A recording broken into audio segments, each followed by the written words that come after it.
everybody. Welcome to another episode of the Dark Art Society podcast. I'm your host. My name is Chet Zar. And today I'm excited to bring you an interview I just had with Dave Cooper.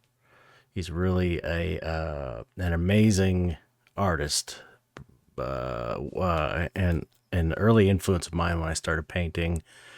Super talented, visionary, really unusual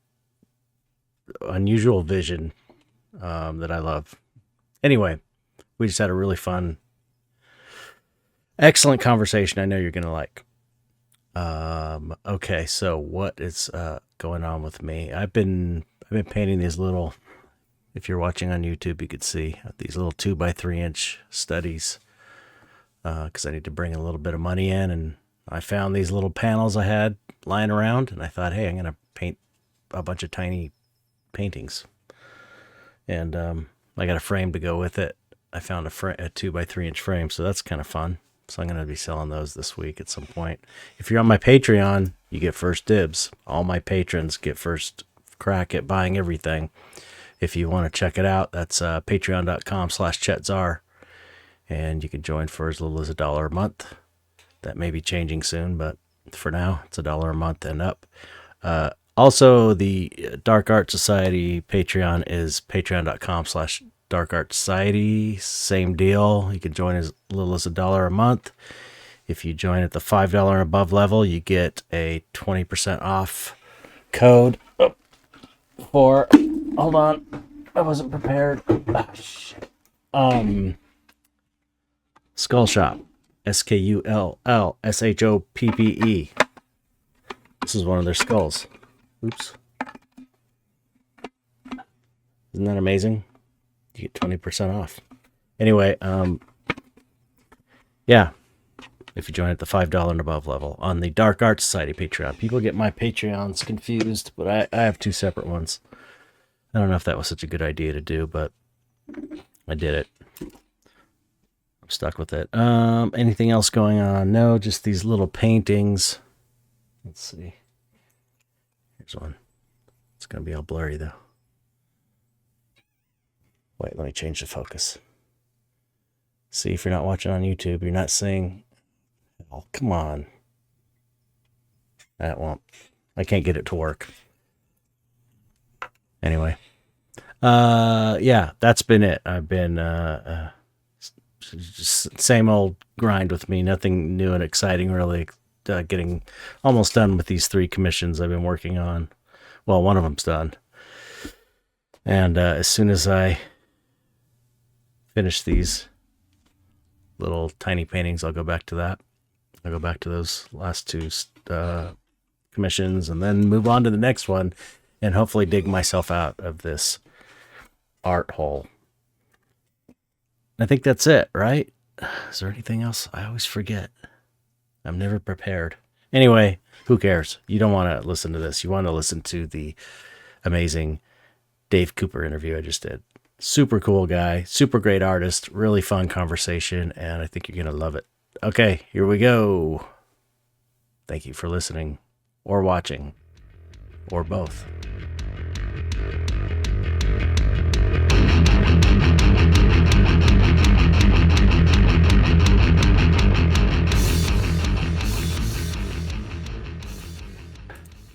Hello, Dave. Chet. We're recording. Yeah, I'm so honored to be here. I've been a fan of yours for a long time. You know that. Are you serious? I didn't know that. You did. No, I didn't. Oh, yeah. I mean, I think I mentioned to you recently that I've been looking at your time-lapse stuff, which is a big inspiration, but I've been following you for a long time. That's so funny. Okay, because I was going to start off telling you this. I first became aware of your work right at the beginning of when I first started painting, and I was just kind of learning. And I was kind of following in the footsteps of my friend Cam DeLeon. Oh, yeah. And so, because he was a little ahead of me, he had already had his print business going, and he told me how to put like corners on a print and mount it and all this stuff. So he was really amazing about all that stuff. And he introduced me to your work. So this must have been like 2000, late 90s, 2000s. Pretty early in my career. Yeah, and he had, well, there's that one, he had either a print or that one painting of the two girls with the teeth kind of going against each Oh yeah, cinnamon buns. So anyway, it was really formative for me to see that Wow. work at the time, because You're I kidding. was still figuring out what am I even going to paint. It's like I was really influenced by like, aside from the classic Frazetta, Giger, people like this, Mark Ryden and Yeah, of Brahm were a couple people that really got me like, oh, you can paint weird shit for a living. And so anyway, I was looking for, I don't know how to do this thing and just learn about Yeah, painting. And your stuff was just like, I was completely, I was mind blown at what you were able to do with the paint. Just seeing It's that. so crazy hearing that from you, because I feel like you're the more accomplished painter. No, And like when I look at your textures, like it's funny you mentioned that one painting, Cinnamon Buns, because when I look at that painting, I'm like, oh wow, like I nailed it on that one, but it's rare that I get it that good, you know? oh man, And no. when I see that texture, it makes me think of the way that you do flesh, where it's like it's kind of like a weaving of tones or something. Wow. Well, Takes time. that's wow, that's really kind of you to say. Yeah, it's funny because I definitely see you as the guy, the better artist here. Like I'm like Crazy. When I watch, like, oh, this is Dave, gonna Dave get Cooper's embarrassing coming with out. both of us. It's gonna get embarrassing with both of us complimenting each other. I hate that, but I can't help myself. But when I watch your time lapse videos, like I'm so jealous because it seems like I get this feeling all the time where I watch an artist who seems to know what they're doing more than I do, and where I feel like I can achieve the objective I'm after, but it takes me so long, and during the whole process I don't feel like I know what I'm doing, you know. Yeah, And when yeah. you see you, it's like in one sitting you just like nail everything. Oh wow. That's funny. Thank you. I appreciate that, but that's crazy to hear. Well, the thing is, you started before me, and you influenced my painting, so that puts you kind of like above, I say. I win. So we'll leave it at that. But what were you doing before that? Effects. You were in like special effects, right? Yeah. Okay. I've been And that's doing how you that. met Cam? I met Cam through Tool, through my friend Okay. Adam, because I was in makeup effects, and Adam, the guitar player, was also in makeup effects when I first Okay. met him before he started Tool, and then he left the industry and started Tool, and introduced me to Cam. Yeah, it's funny too, because when Cam showed me your work, Cam's a genius. He's amazing. He's just amazing. Yeah, it's crazy what he does. Yeah, and it was just funny because he showed me your work, and I was like, oh, I could see your influence on Cam's work. I can Wow, I never totally would have see thought it. of that either. Yeah. I mean, I can. It's clear. It's as soon as I saw it, I was like, oh wow, and you see incredible artists, and you think, how did they do it? They're singular paint creative geniuses, and then you see everybody's got an influence. Of course, yeah. And so as soon as I saw it, I was like, oh, I see Cam's influence, which is cool. It's like we all have them, but yeah, he spoke really highly of you, and it's funny too because he told me, he's like, yeah, you should. You must have known him back then, because he said you were really. I don't think nice. we've ever met, but we've been in touch off and on, Okay. yeah. Yeah, because he was like, you should contact him and hit him up. And I was like, way too nervous. I chickened out and never did it. Hilarious. Yeah, how weird is that? But yeah, it's just, I'm just such a big fan.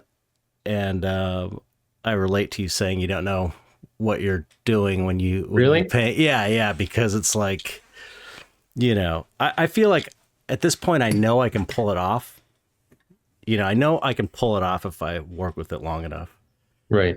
But it's like still, some of them are quick and some of them take forever. And it's just like, you can never tell. I But can't. did you go to art school? 'Cause No. that's like one of my things is I feel like I'm the only guy who didn't go to art school. Oh no, I didn't go to art. Figured I didn't go to art Okay. school. Makeup effects was kind of my art school in a way, because I got to work Right. with all these amazing artists. But it was, I mean, I learned a little bit about color theory, but it was mostly sculpture. I was primarily a sculptor, but I was a painter too. Like I painted, Like monster heads and stuff, right? yeah, creature masks and monster suits and stuff like that. So Very cool.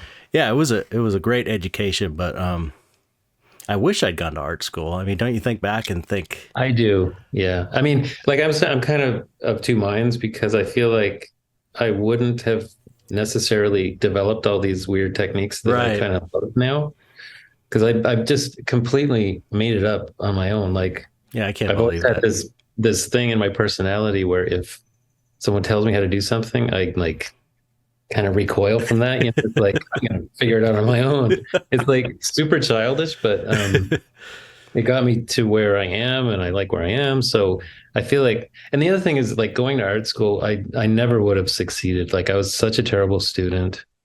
Oh, I really? just, I didn't like being told what to do. I didn't like anything about it really. Like I dropped out of high school. So Oh, wow. Yeah, I remember. I was like that in my art classes in high school. yeah, I was like, I just would not listen to the teacher.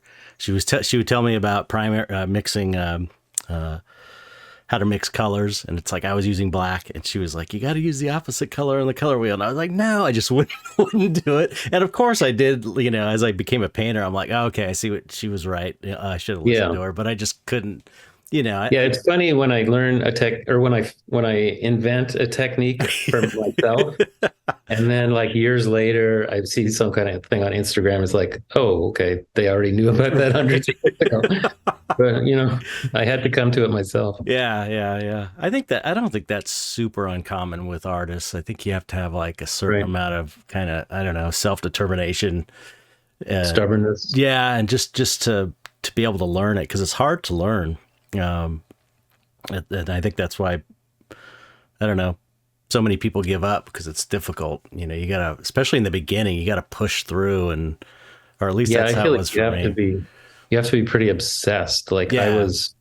I was like delusional for you know decades. Like Hmm. somehow I thought I had something special in me, and it wasn't showing up on the page for decades and decades. You know, but like I think that's what makes an artist is that they have this perseverance and this kind of deluded personality that Yeah, actually ends up paying off, you know? right, right, right. I mean, it's you know, it's a delusion until it happens, and then it's not a Hmm. delusion anymore. So it's Yeah, I mean, like if you took me and or you and after 5 years we gave up, we're like, fuck it, it's not working, you know? right, right. Then you're not an artist. Yeah, But if you persevere, suddenly it happens. yeah, Kind yeah, of crazy. yeah, yeah. There's something to be said about having that kind of self belief, you know. Because I remember Yeah. even when I was first starting, and I still kind of feel this way in a way. Like I so believed in my work that I hadn't even really done yet. Like I'd just done a few paintings in the beginning, but I knew I could do it. That would be Yeah. and it was good and it should be valued. And and I felt like it's just as I went through my career, it's like people are just not getting. You know, it's like you're never as big and popular as you would like to be, and it was always like people just don't see my value. They don't see how good it Yeah. is, and it's like even at this point, you know, I guess it's ego to some degree, but I feel like you know I believe that my stuff is really good and that it should be like in museums all over the world. I really believe in that. And the same, I mean, I it's like, love that. and I believe this about your work and all you know, almost all the artists I've had on this podcast. It's like, it's just I think I don't know. Think of what it's like. Such a what we're doing is so archaic in a way. Oil painting Yeah. in Oh, today's totally. world. It's like, And getting more so all the time, right? yeah, yeah, right. It's like you know, like it's like we're into uh I don't know, like creating acetates, old or those old records, you know, those old records that you can break, you know, Yeah. like the thick plastic ones. It's like some weird old kind of uh thing that doesn't make sense, but you know, as long as there's an audience for it, I guess. I mean, I think it's what makes us unique is that we care enough to put in the time. Like we've both put in decades of work, right? Right. Thousands and thousands of hours. Yeah. Yeah. And hopefully that translates to the viewer, like a Right. discriminating viewer is going to see work that has that care and time and love put into it and realize it's different from crap. Yeah. or AI, AI artwork or whatever it is. Yeah, you can it's the caring. You can tell. And it's like that with music as well, I think. I see that in music a lot. It's like you can tell when people care and you can tell when they don't really care, Totally. Yeah, we went to a concert recently. We were given free tickets, and we had a joke between us, Maria and I, that we wouldn't even look up the artist. We were just going to go because we needed a night out. Mm-hmm. Turned out to be this like right wing country music thing, and it was just so formulaic. Like not having any investment in the music, we could just sit there and be like, "Wow, this is." Just like you took, something from column A, something from column B, Right. deliver it in a certain kind of enthusiastic way. It's just like completely empty garbage. Right. Yep. And you can tell. You can tell. Mhm. You can tell when people Well, start. some of us can. The place was packed with fans. That's true. Not everybody can, or they wouldn't have a career. So you are Canadian. Sure. I just wanted to do a quick. I watched this interview with you preparing for this on the Pencil to Pencil podcast, I think. Oh yeah.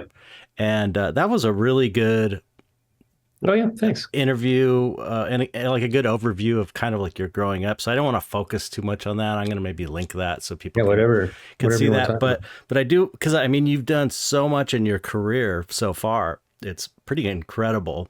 Have you done more than one cartoon? Yeah. Two animated TV shows. Two animated TV shows. Crazy. It's okay. So it's like indie. You started as an indie comic, underground comic guy. And then you did paint, you started painting after that. And then Yeah. Like I had kind of made a name for myself as a cartoonist over the course of like a decade or so. Mhm. And when I came out with my last series, Weasel, I kind of had the feeling that I wouldn't be able to top that for a while, or if ever. I was very proud of it, and it kind of coincided with like I'd wanted to be a painter for a long time, but I basically kind of like maneuvered my somewhat of a name in comics to be able to get like a couple of gallery shows with an LA Jonathan Levine, and he was in Pittsburgh then, or no, Philadelphia, I forget, and La Luz de Jesus with Billy Shire. Right. So I just kind of like in one step, I went from comics to painting, and because of my name in comics, I was able, like, I had a bit of success right from the start as a painter. So I was very fortunate that way. That's it. I never. Oh, there are some parallels between us, I believe. One is that you're 5 days older than me. Really? Yeah. November 12th. That's cool. My birthday is November 12th, and according 67? to yeah, I'm 7. 67. I'm November 7th. Yeah. Yeah. 67. That's wild. Isn't that crazy? You got all that hair. I got lucky with the hair. Black but beard. I'm getting some gray hairs though. Not right. This is the TV show gave me this white color. I bet. It was like I looked at a picture of myself at the beginning of the season, at the end of the season, and it just like color was gone. I remember I did when I was working in effects, I was trying to, there was a certain point where, I'll get back to our parallels too, but there was a point when, I kind of saw the writing on the wall with makeup effects and how everything was going digital. And I was into digital. Like I got into 3D just as a hobby because it was fun. And, so I started I was kind of the head of this little digital department at Spectral Motion, this effects company. They're trying to branch into, digital stuff. And I did my first movie, the digital effects for a movie. And I knew how to do it, but I didn't know anything about like a pipeline and people helping you. So I was kind of doing everything. And I was so stressed out that my hair started falling out. It's like I would go Wow. outside on my lunch break or smoke break, and it's like my hair would be falling out. It was so stressful. That's wild. It was terrible. But anyway, I was gonna say I didn't realize we did kind of have that in common as well as switching careers. After a successful career in our chosen industries, because I quit maybe 15. I started in like 86, 87, and around Wow. 2000 is when I was like, okay, I got to get You out were of it. young. Yeah, I started running. Actually, that's the same with me. What am I saying? Yeah, you that's started when funny. you were like 11 or 12 or something doing Well, the yeah, comics, right? like not professionally, but I think by the time I was 18, I was working professionally. Right. Yeah, I was like 18, 19. So, because did you graduate in eight? Oh, you didn't graduate. Would you have graduated? That's a sore spot with me, Chet. Would you have graduated in 85? I think it might have been 87 or something. I'm really bad with that stuff. But I had already failed a couple grades, so Oh, okay. it's hard to. I was just gonna say because I graduated in 85, and I probably should have graduated in 86 because we're at the end of the year, our birthdays, and so it's like I was always struggling because I was a little bit like almost a year younger than a lot of people in a way. You know what I mean? Yeah, yeah. Anyway, but yeah, so that's I didn't have quite the fast success that you did as a painter because I didn't really have a name for myself because when you're doing effects, it's ooh, I got this fly. Hold on a second. Let me put this fly out.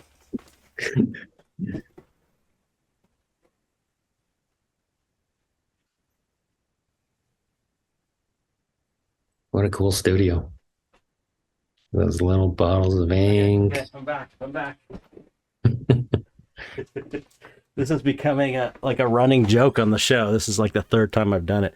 A fly will come in Impressive. all the way from the back, and it always comes in my room, and it's like it doesn't stink that bad in here, does it? But it's like the flies always end up in here, and I have to catch them.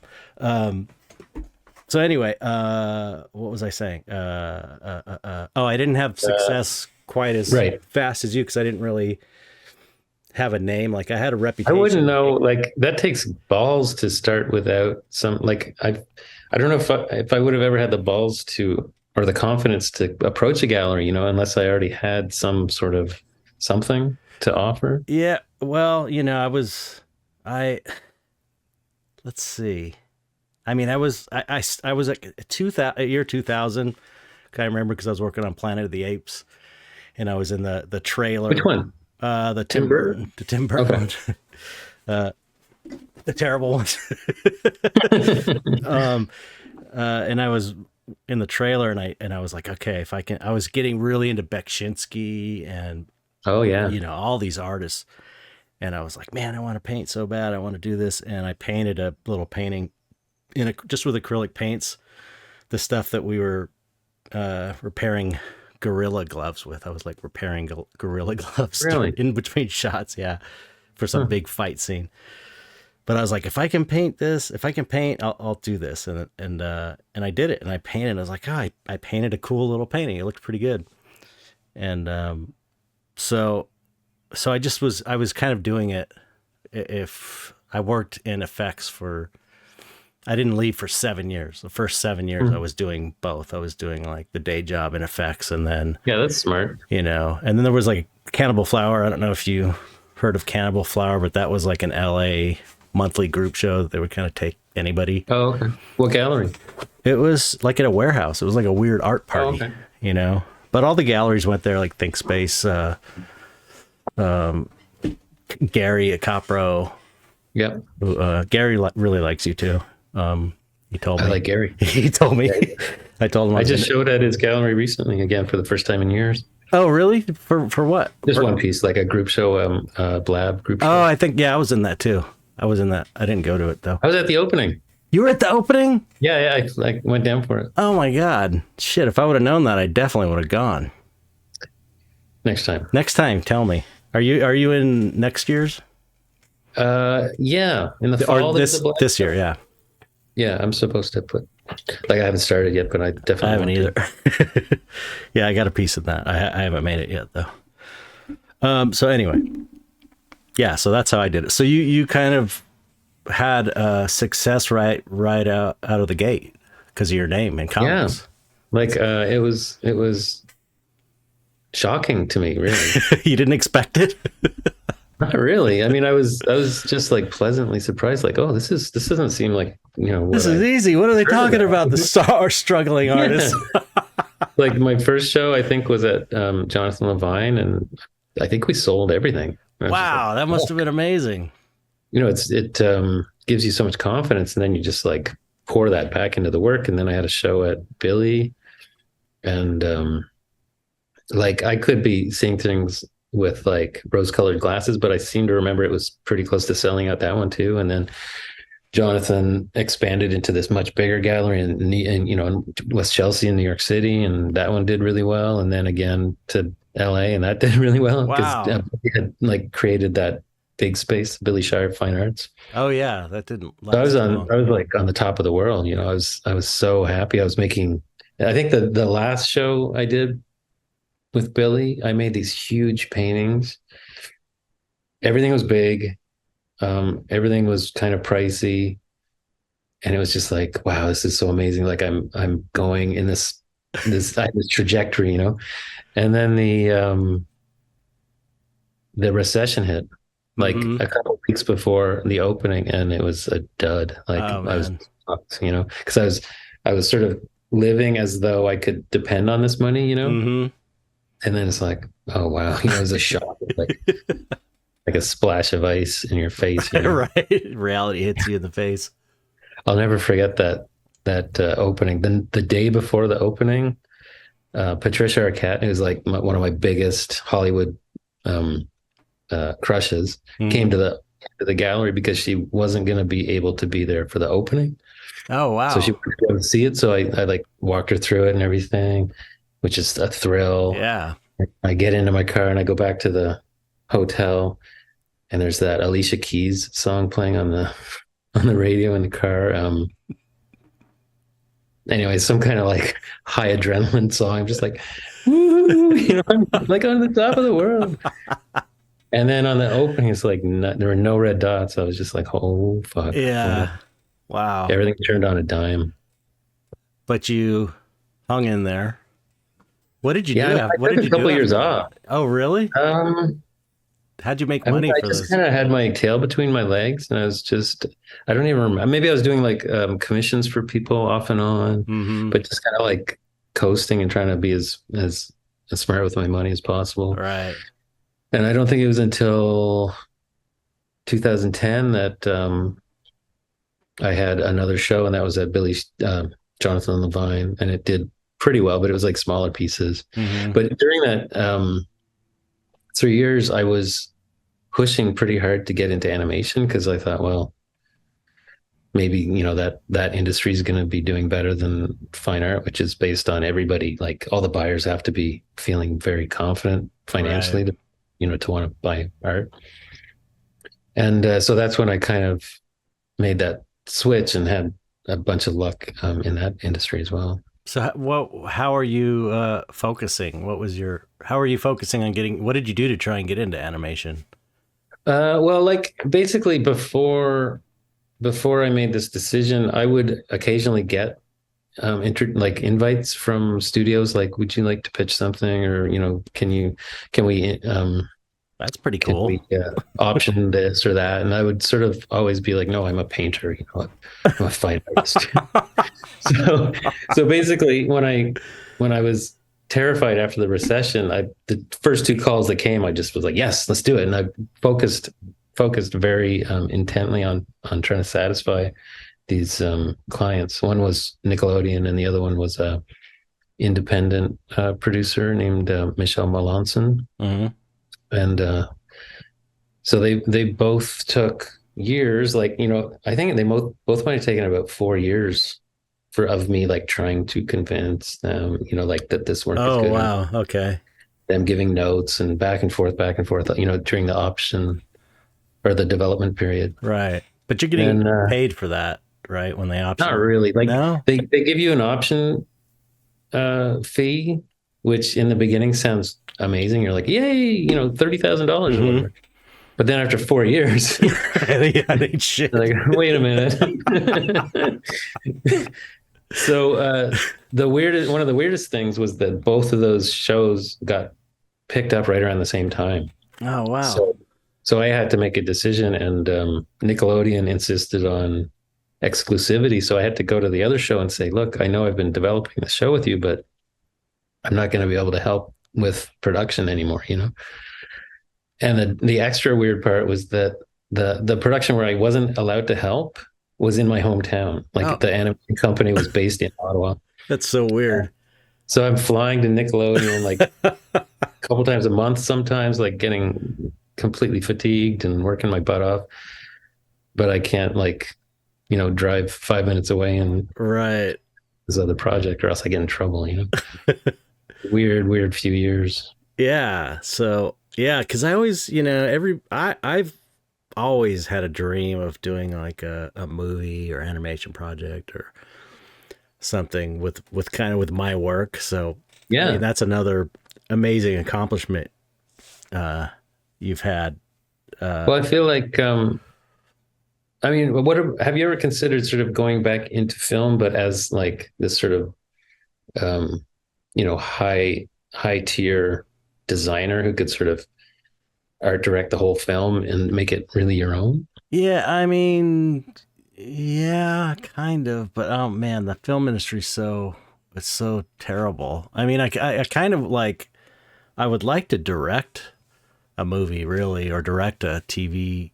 I mean, I got this. I've talked about it on the podcast. I've got my last book. I'll send you a copy of it. It's like 400-page, massive. It looks about as thick as your new book. I saw you Yeah. talking about it. It's Let's not compare sizes now, Jed. it's pretty thick. It's 400 pages. It's massive. Sweet.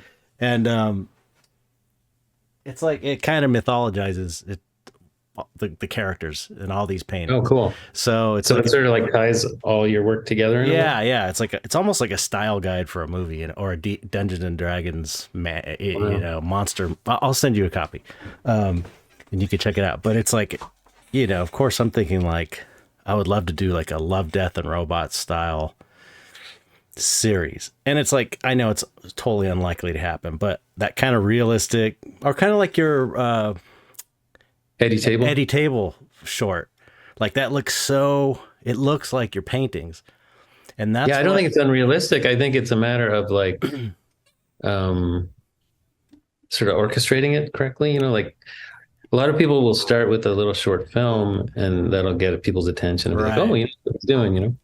yeah, that's Yeah. that's kind of.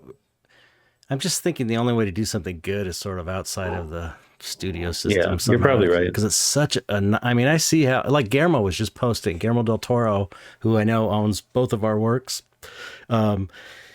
He was saying how he's got like one or two more films he wants to do, but he's going to animation exclusively after that because he can't get anything Yeah, I made. heard that. It's like he said his Oh, I thought it was just I didn't realize it was like a practical thing. That's crazy. he's all like fed up. He was saying, I think he said the last 5 projects he was trying to get greenlit, they wouldn't do. And it's like, he couldn't get Hmm. at the Mountains of Madness greenlit. Really? Yeah. That was, I did some designs for that. And I read the script. It was totally fucking amazing. It was like Yeah. The Thing, John Carpenter's The Thing times 11, it was I wonder epic.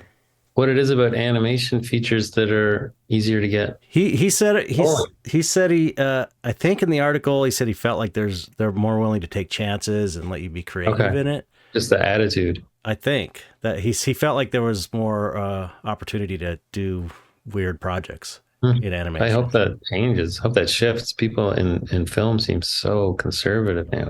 Yeah, right. Creative. Yeah. So I mean, I've had a lot of experience in the film industry, and and I know how insane it is. So I think maybe like it seems like maybe kickstarting it and doing a short or something might be at least a first step. But before that, I want to do my first comic. I think to kind Really? of because it's like I've always Cool. wanted to do a comic. and I've got like the raw material with all my artwork, and I kind of have a rough idea for a story. So I'm just thinking I might just do it like a comic for my next thing and maybe Kickstarter. Yeah, I mean that could be a great this isn't the right way to look at it, but that could also be a really great way of developing a film, you know? I know it seems like I just watched this Alan Moore masterclass on comics, because I'm like thinking about comics, because it seems like that's something I could do realistically, you know, it's like in my power to do. And aside from the printing, it's just my labor. I wouldn't even, you know, it's just like my book is just self-published and you get it on my website. It's like, I don't even have it on Amazon. I'd probably just do it like that, but just to do. But it seems like, well, at least he was very like the idea of creating a comic as a way to make a movie later. He was like totally not into that. The hardcore comics people are very against that. And but to me, it seems like it's almost like you could kind of like do it in a storyboardy kind of way almost. I don't know. Like I understand the reasoning behind it, because it seems like it cheapens the comic, which is should be the primary thing for a comic book artist, right? But I mean, I just can't help but think about everything at once, you know, movies, comics, animation, whatever the hell it is, you know. I'm actually getting into, or like right on the brink of getting back into comics myself. Oh, really? Well, yeah, I've been writing for like I spent the last 10 years not interested in writing like one iota, you know. And for some reason about a month ago I just came back and I just started like, I'm writing every day, and I have this whole graphic novel like 80% written right now. Oh, wow. So how do you go about writing a comic? Is it like, I mean, I'm like, it's funny. That's another parallel, is that we both grew up not being into superheroes, but liking, you know, I liked like horror comics. Yeah. I loved horror comics. I loved Mad Magazine. And, but I tried getting into superhero comics and I just could never get into it. I just never really interested. Yeah, I wanted to like it too, but it just didn't. It didn't click. I remember being like almost pretending that I was obsessed with the Hulk. Like I need to have the whole comic. I bought a few. It was like I bought some, and I did. It's like I tried, and it's like, and it was in the culture too when we were growing up. Yeah. It was like it was part of our culture as kids, so it was always around. So I mean, I bought like some Incredible Hulks because they, you know, he was like a big Frankenstein looking guy. It was like in my wheelhouse, but I just couldn't get into the costumes.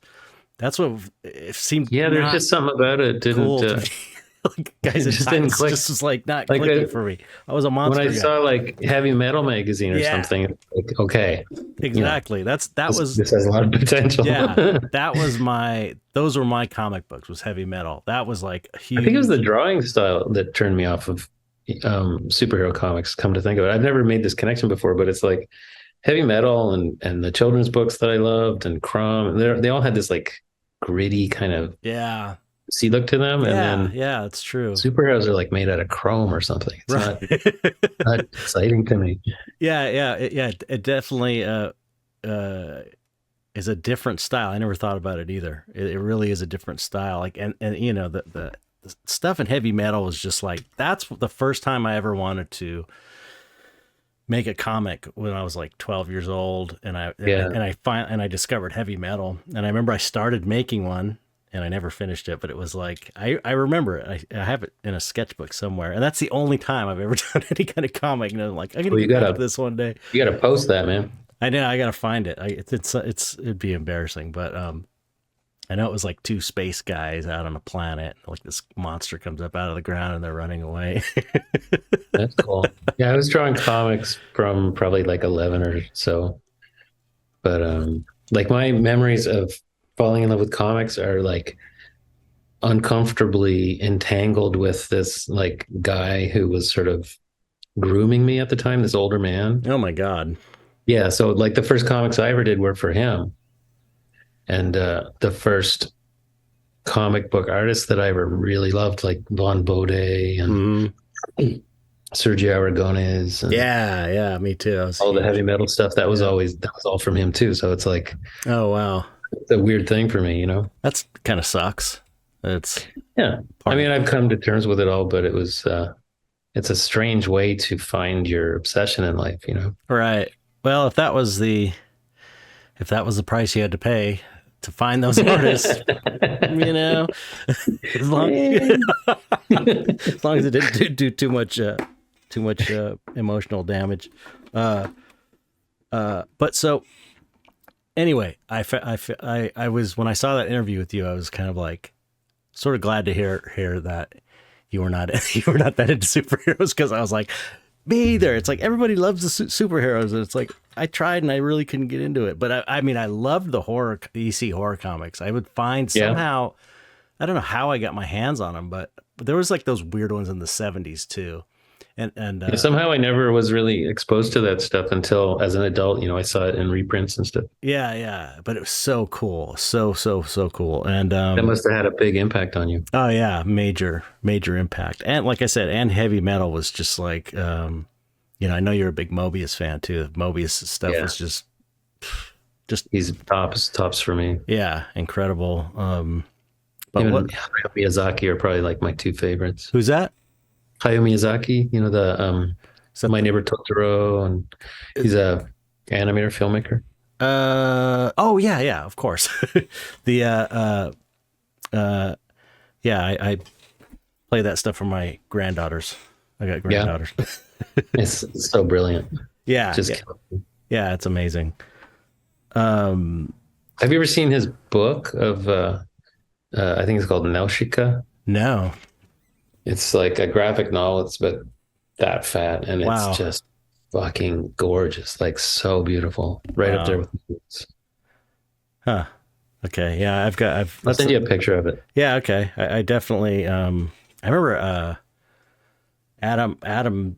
I've never read a lot of Japanese comics until my friend Adam, until the guy that introduced me to Cam.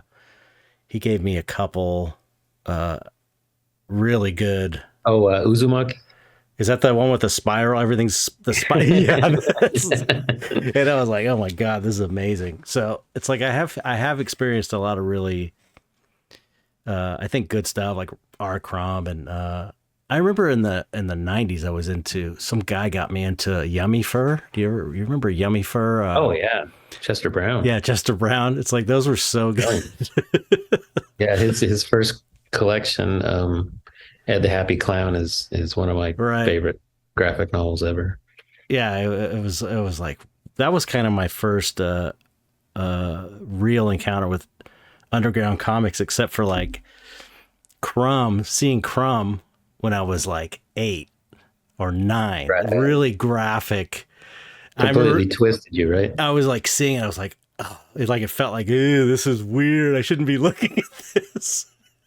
Like, I know you have to like grab it and run away and hide somewhere with it. Well, it was at the age I saw it, I was like, it just was like, it made me feel like uncomfortable, kind of. It was so it was too much. Yeah. It was like, oh, I don't think I should be looking at this. Like, it just was, because it's like gross, his stuff. It is disgusting. It's like creepy and weird. Yeah. But it was like drawn so well. I remember that. It's like, man, it just talk about passion. I mean, there's nothing driving that guy but just pure passion. Incredible. He's so good. I'm glad he got his due too, because guys like that can easily go overlooked, and a lot of them do. Yeah. No, he's not hurting. Yeah.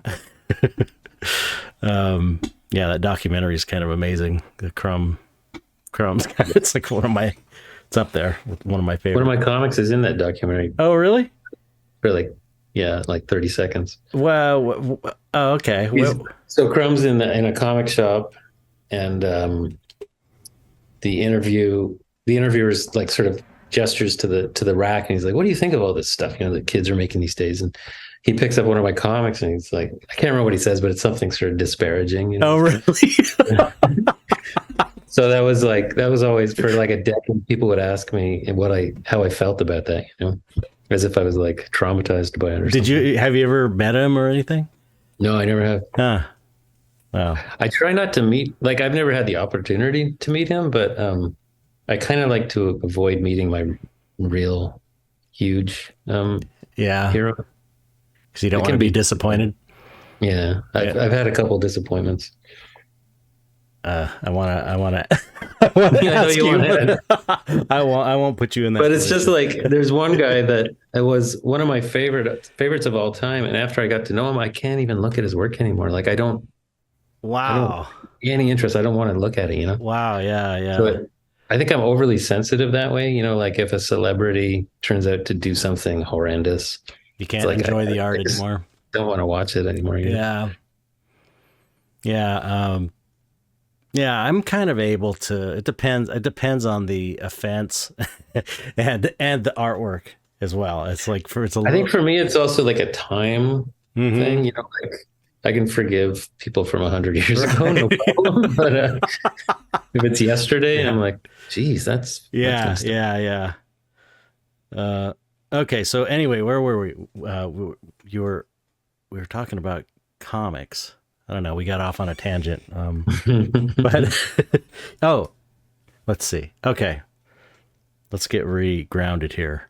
Yeah, Um, you're not going to be able to rely on my memory in this interview at all. oh So well, just so you know. that's another thing we have in common then, because my memory is shit so bad.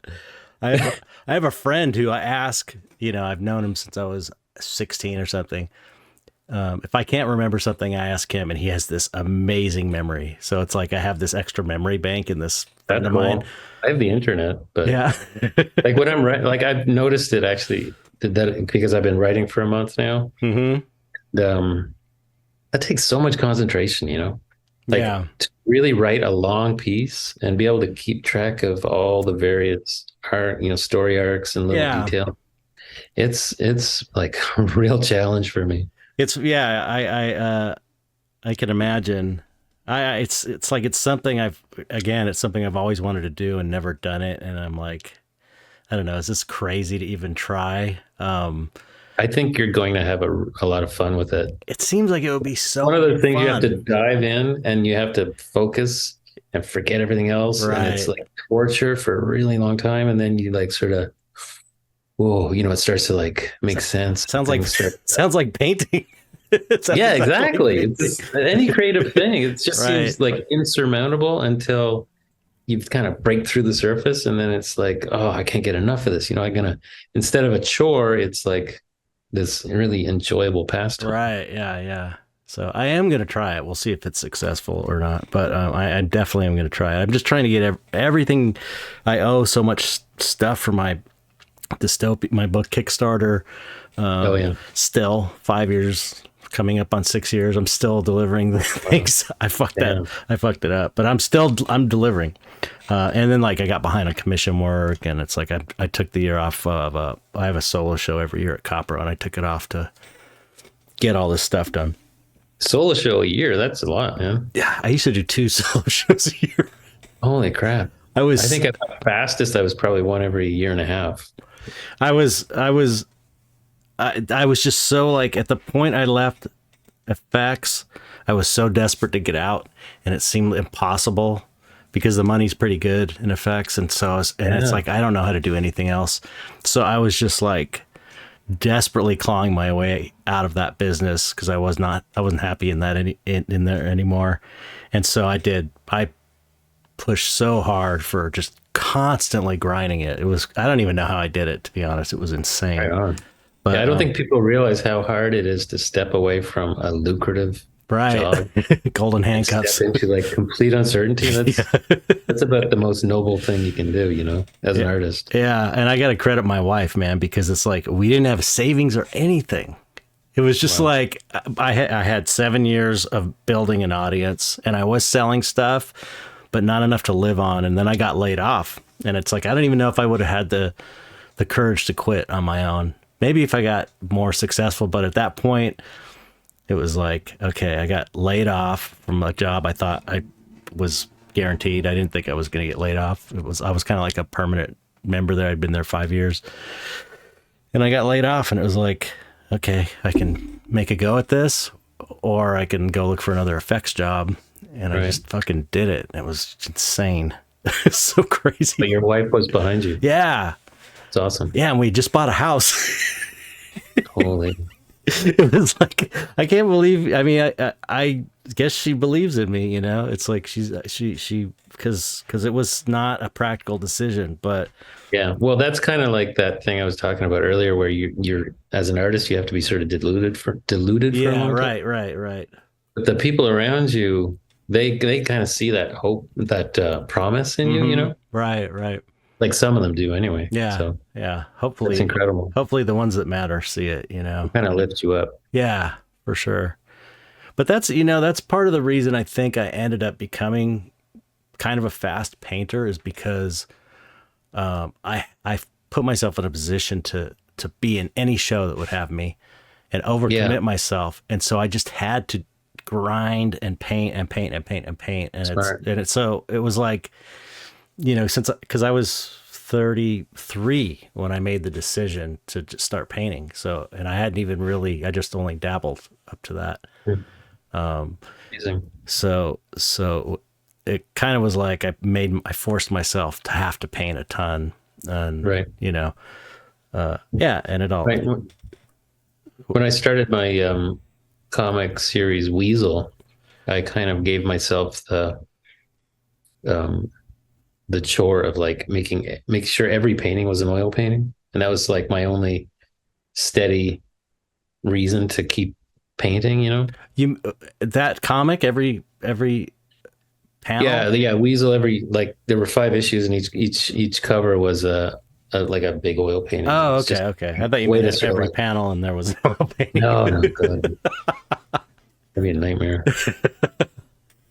Yeah, that's But no, I never got fast though. Like I'm super envious of people like you. well, It's I like for me, it's like this constant, um, like little increments. You know, like I do a couple hours today, a couple hours mhm, tomorrow. Got to be dry in between, and I'm just right. doing glazes, and it's like sometimes it just feels like such a nuisance. You know, when I try to speed things up, it never works. Like if I try to think of like a more efficient way of painting, Right. it doesn't Yeah. have that quality that I like in my painting. Right. Yeah. Yeah, I did that for my last show. I was like, it's like I end up doing it out of necessity because, you know, I think my 6 months to paint for a solo show is like a lot of time for me, even though it's not enough time. And it's a big space. Do you fill up that whole, like the whole gallery, or is it the one main room? It's like I usually, I don't remember.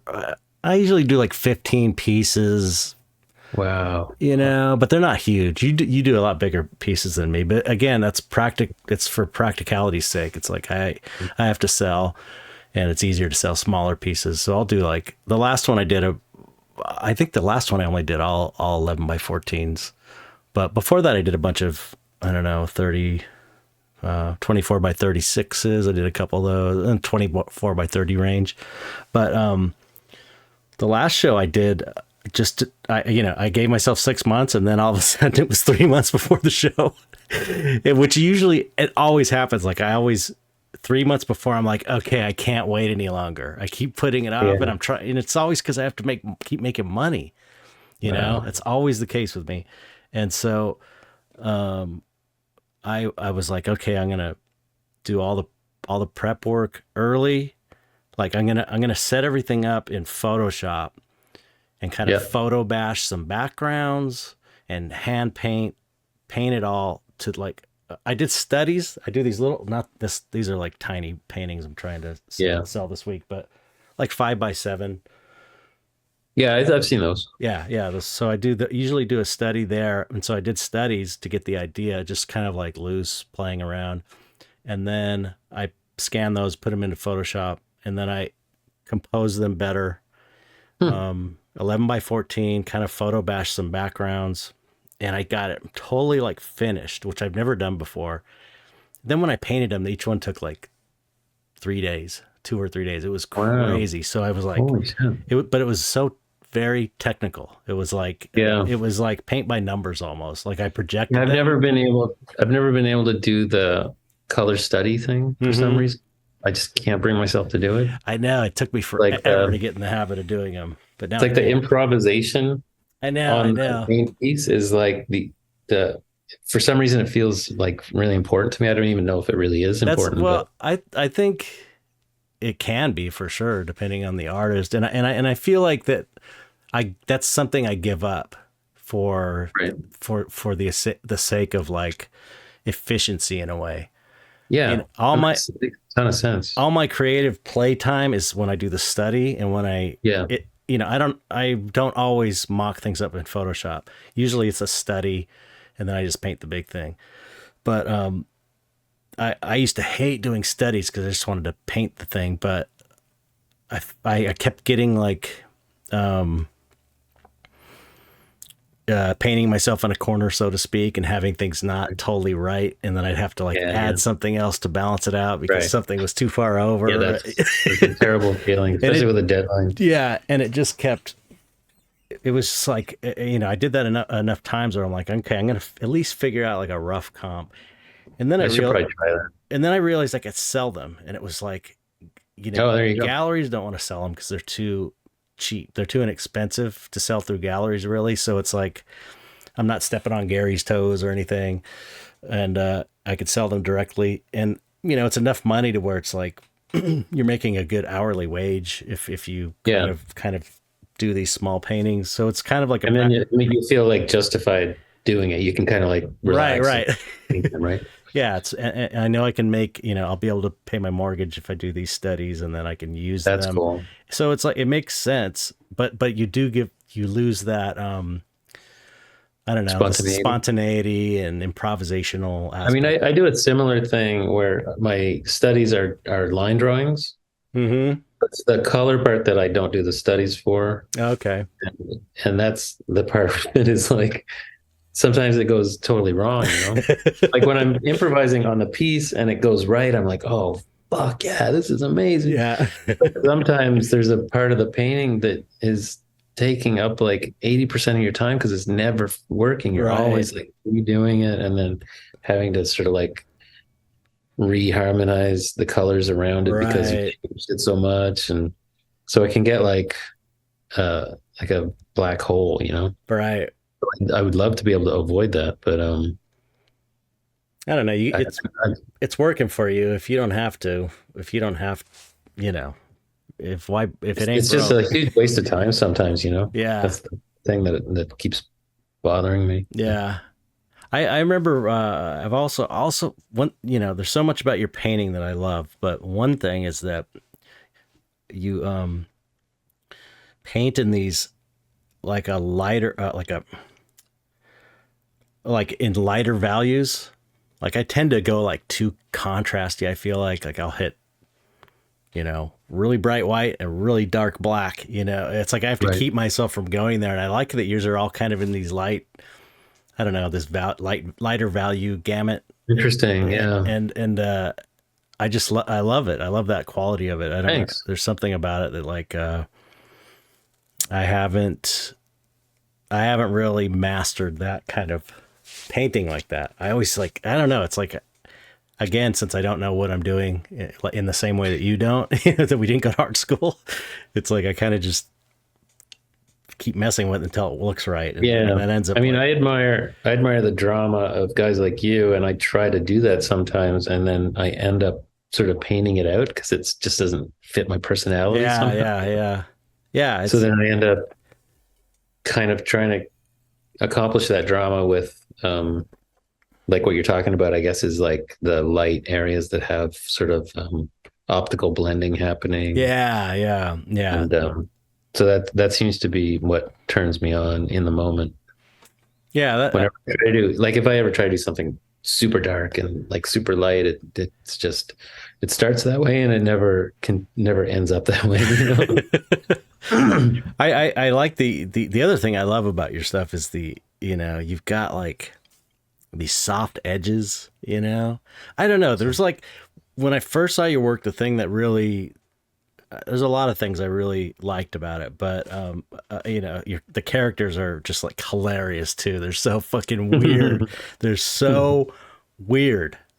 The women you paint are so funny. It's like it makes me laugh. It always just cracked me up. I just love it. Right on.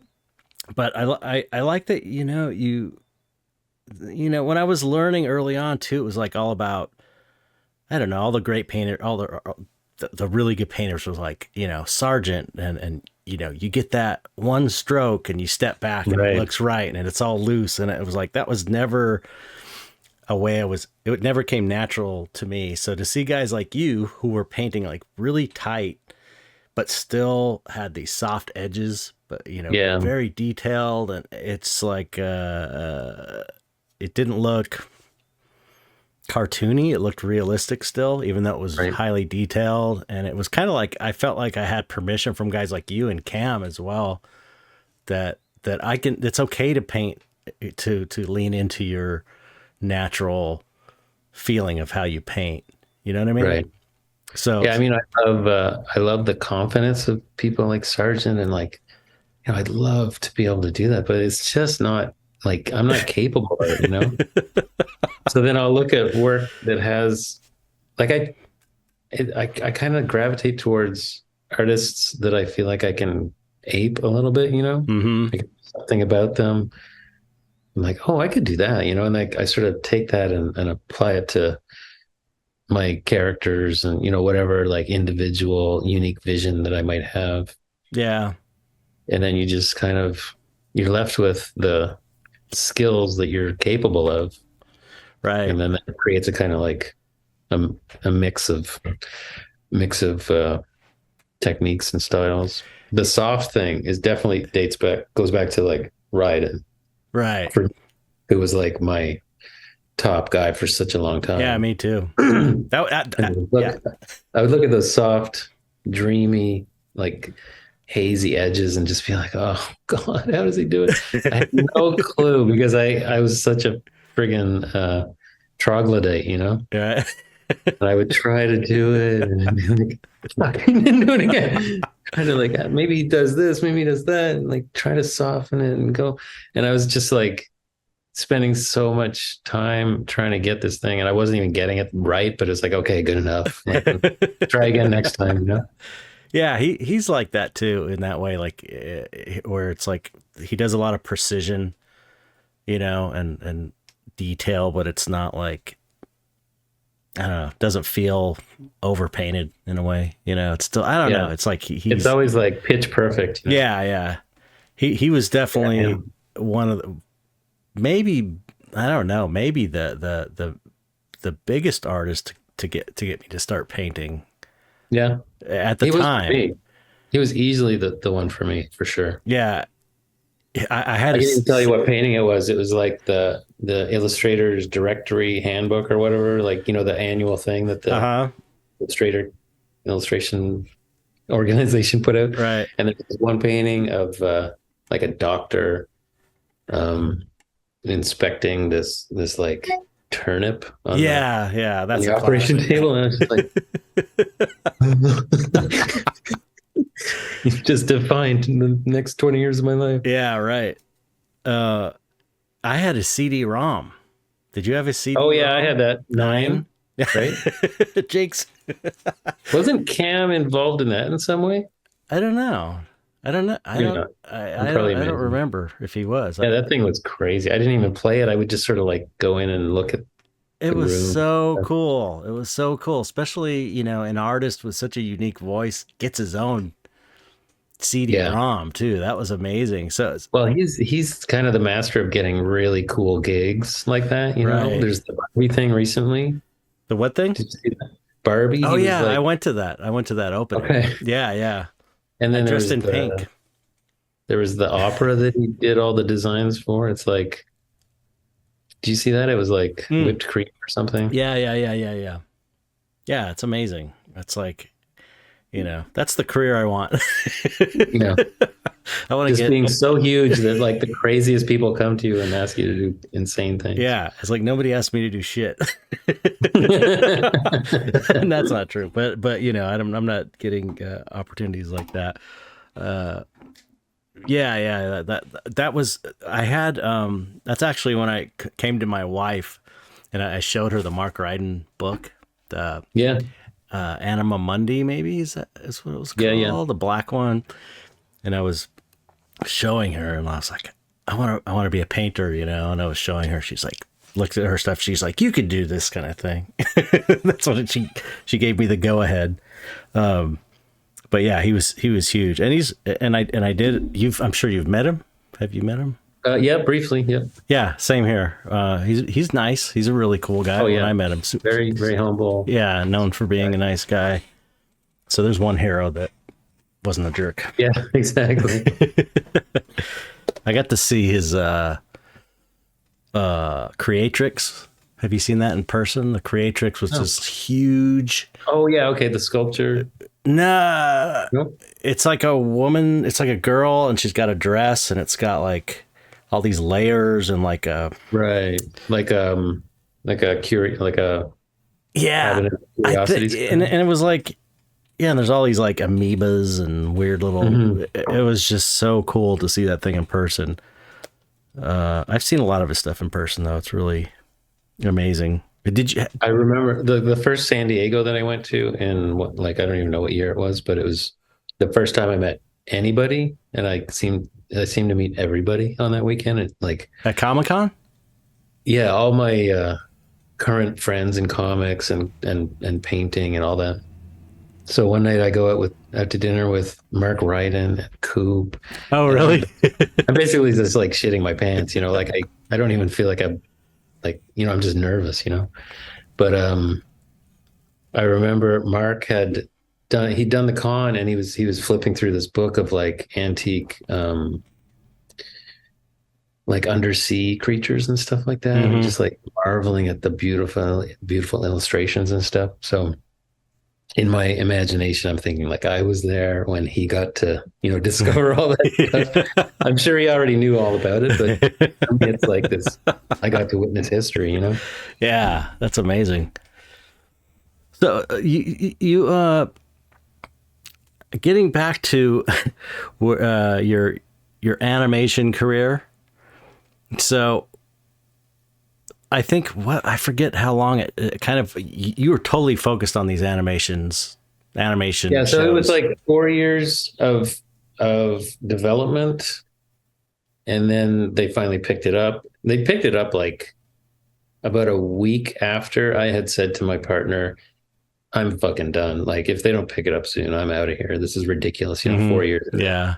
Sure enough, they call my agent and say they're picking it up. And then once it was picked up, I think we were in production for like 3 or 4 years as well. We did 2 seasons. Wow. Yeah, because it's like I know you as a painter. Yeah. You know, that's and I have a feeling that like probably different fans of yours know you from your different era. Like some people like just know you for your comics. Some people just know you for the cartoons or the It's funny. I love that. Show. Like, I'll get Instagram people like, "Oh, you're the guy that did Pig Banana Cricket. You paint too?" Yeah. It happens all the time. I'm just like, that's so cool. So I've always wondered, you know, everyone or I think a lot of us as artists have this dream that they're able to like do something in animation or get a movie made or something. Yeah. It's like, wow, what the hell is that like? I mean, what's the? It's like as much as I've been in production meetings. I've been through all the process of filmmaking just as an effects guy. I just can't even imagine like what the process is once they say go. Is it like it was weird for me because I didn't have any experience in animation. Basically they just sort of like plucked me up and dropped me into this like chugging machine, you know? And so the people around me were sort of, it was their job to like tell me what I'm supposed to do and what everyone else does. So did you kind of like take a passive role in that way? Like tell me what I need to be doing and then in the beginning for sure, you know, like just trying to like understand what the foundation of all this is, you know? But I definitely felt super confident as the visual voice of the show, you know? So like anytime someone would ask me some kind of question about how something's supposed to look or how does this move, it's just like, I knew exactly. Right. I'm just drawing on my own visual language that I've developed over decades. Right. But yeah, that period was basically like some of the happiest times of my life and some of the most miserable. Like it was like a roller coaster, you know. What's an example of some misery? Oh, I'm not even going to get into it. Like it can be pretty fucked up. Yeah, I understand But that. the happy stuff is incredible. Like I'll never forget the first time we screened like the pilot episode of the show for the crew, and just like like almost on the verge of tears that it like Yeah, I can't. I Yeah, hoped, you know. I can't even imagine. And like casting, like you know, you draw these characters, and then there's a guy whose job is to like bring in any and however many actors we want to try, you know, and there's a professional booth, and you like there was one character I think we tried like God, I want to say like 50 or 60 actresses before Wow. we found the right one. And they were just like, they didn't lose their patience or anything. They're just like, okay, we'll try someone new. Like, it just felt like there were unlimited resources, you know? Amazing. And so, Yeah. were you there for the whole process? Like, did you have a say in all of this stuff? Like, who voices these characters? And Yeah. so you're like But a I said, showrunner? I was traveling back and forth, right? So, like, uh, something that kind of compounded the difficulty of the whole thing was that when they picked up the show, I said like, you know, I'm going through this separation, like a difficult separation with my ex, and I don't want to have to move away from my kids right now, you know. Right. And they were very supportive of that, and let me like fly in, and like I was before Skype was as common as it is now. I was doing like 5 meetings a day on Skype, and then I would fly in to like connect, you know, directly with people every month or so. But I forget where I was going with that. It's like You're the wrong person to ask. Call your friend. it's a running joke that I do that myself at least once every episode. I just forget where I was coming from. I think we were talking about just the difficulties of and running the show. Like there was, you asked if I'm the showrunner. I was not the showrunner. We had like a third guy. There was the co-creator was Johnny Ryan, and then I was a co-creator, and then we had our partner David Sachs, who was technically the showrunner, and so he was there all the time, and Johnny was there all the time. So the showrunner probably had the worst job, and then you probably had the best job because you're able to go like, this is what it needs to look like and sound like, and right? This is how things move, and then the showrunner needs to make sure all that stuff happens. I imagine, right? Yeah, and Johnny was in charge of the narrative of the show, you know, scripts and things like that. Mm-hmm. So, you know, we got it made. But by the time it was done, I was like, okay, that's enough of animation for me for a while. Yeah. You know, and went back to painting, and I was happy, not thinking about animation at all. Wow. Yeah, I can imagine. And like when the pandemic hit, I started doing like visual development for features. Oh yeah, he said that in that interview. Right. Mm-hmm. So I was surprised at how much I enjoyed it. You know, like it was really exciting creative time for me for like 2 years. Oh wow. In the first part of the pandemic, I worked on 2 different productions. Oh, what were they? Did they get made? Did they end up? One was a thing for Sony that I can't say the name of, and then the second one was Trolls 3. Oh, no way. Yeah. Funny. So it seems like a strange fit, but in fact, I was a big fan of the first Trolls movie. I saw it with my daughter when she was like 8 or 9. Mm-hmm. And like literally, I remember posting about it, being like, holy shit, this is so well done. And so did you get called to do that, or they just... I didn't, but when they called me on the third one... That's what I mean, the third one. Okay, yeah. So I had a meeting with them, and the director was an old friend of mine, and they revealed to me that they had been looking at my work when they were designing the first one. Are you serious? Like, oh, okay. So that's why I liked it so much. Because the worlds felt very like familiar to me. Like they were nice and lumpy and That's so substantial. funny. Really cool. It's funny, yeah. It's funny they admitted it too. I mean, that's Yeah, I like, was very flattered. yeah, that's common in effects too. It's like we've got books of all these different artists we're always Yeah. referring to, and you know, you're trying if you're ethical, you're trying not to rip an artist off while still, Right. you know, and too often they just will rip an artist off, Yeah. you know, but Yeah, you can usually kind of spot that. yeah, definitely. That's the sad. But no, that experience with Trolls 3 was really exciting. And it kind of like sparked my interest in animation again, you know. So like I've been since that time I've been working on other pitches for new Oh, shows. wow. So you have an agent? I do. Okay. And He was the producer. Like my very first job in animation was doing concept art for the pitch for Futurama, mhm. and he was a producer on that show. And then after a couple of years, I think he decided to switch from producing to representing people. And I think he was one of the first people, or I was one of the first people that he called. Oh, so he asked We've you. been together ever since. You are a lucky guy. A lot of these things do sound very fortuitous and yeah, because I mean it's and you're you're amazing, so it's like it's obvious that you would get opportunities like this because you're so good, but still it's like you had someone hit you up to pitch you for a for a TV show, you had someone hit you up to have an agent, you know. That's Right. that's pretty I cool. feel like it's all built on like the work I did in comics, you know, like that was kind of like a strong foundation. Right. And it was that I did like so it was so personal to me, and I made like no compromises at all. Oh wow. And then that sort of like somehow that branched out into other things. Yeah, no, I mean you absolutely deserve it.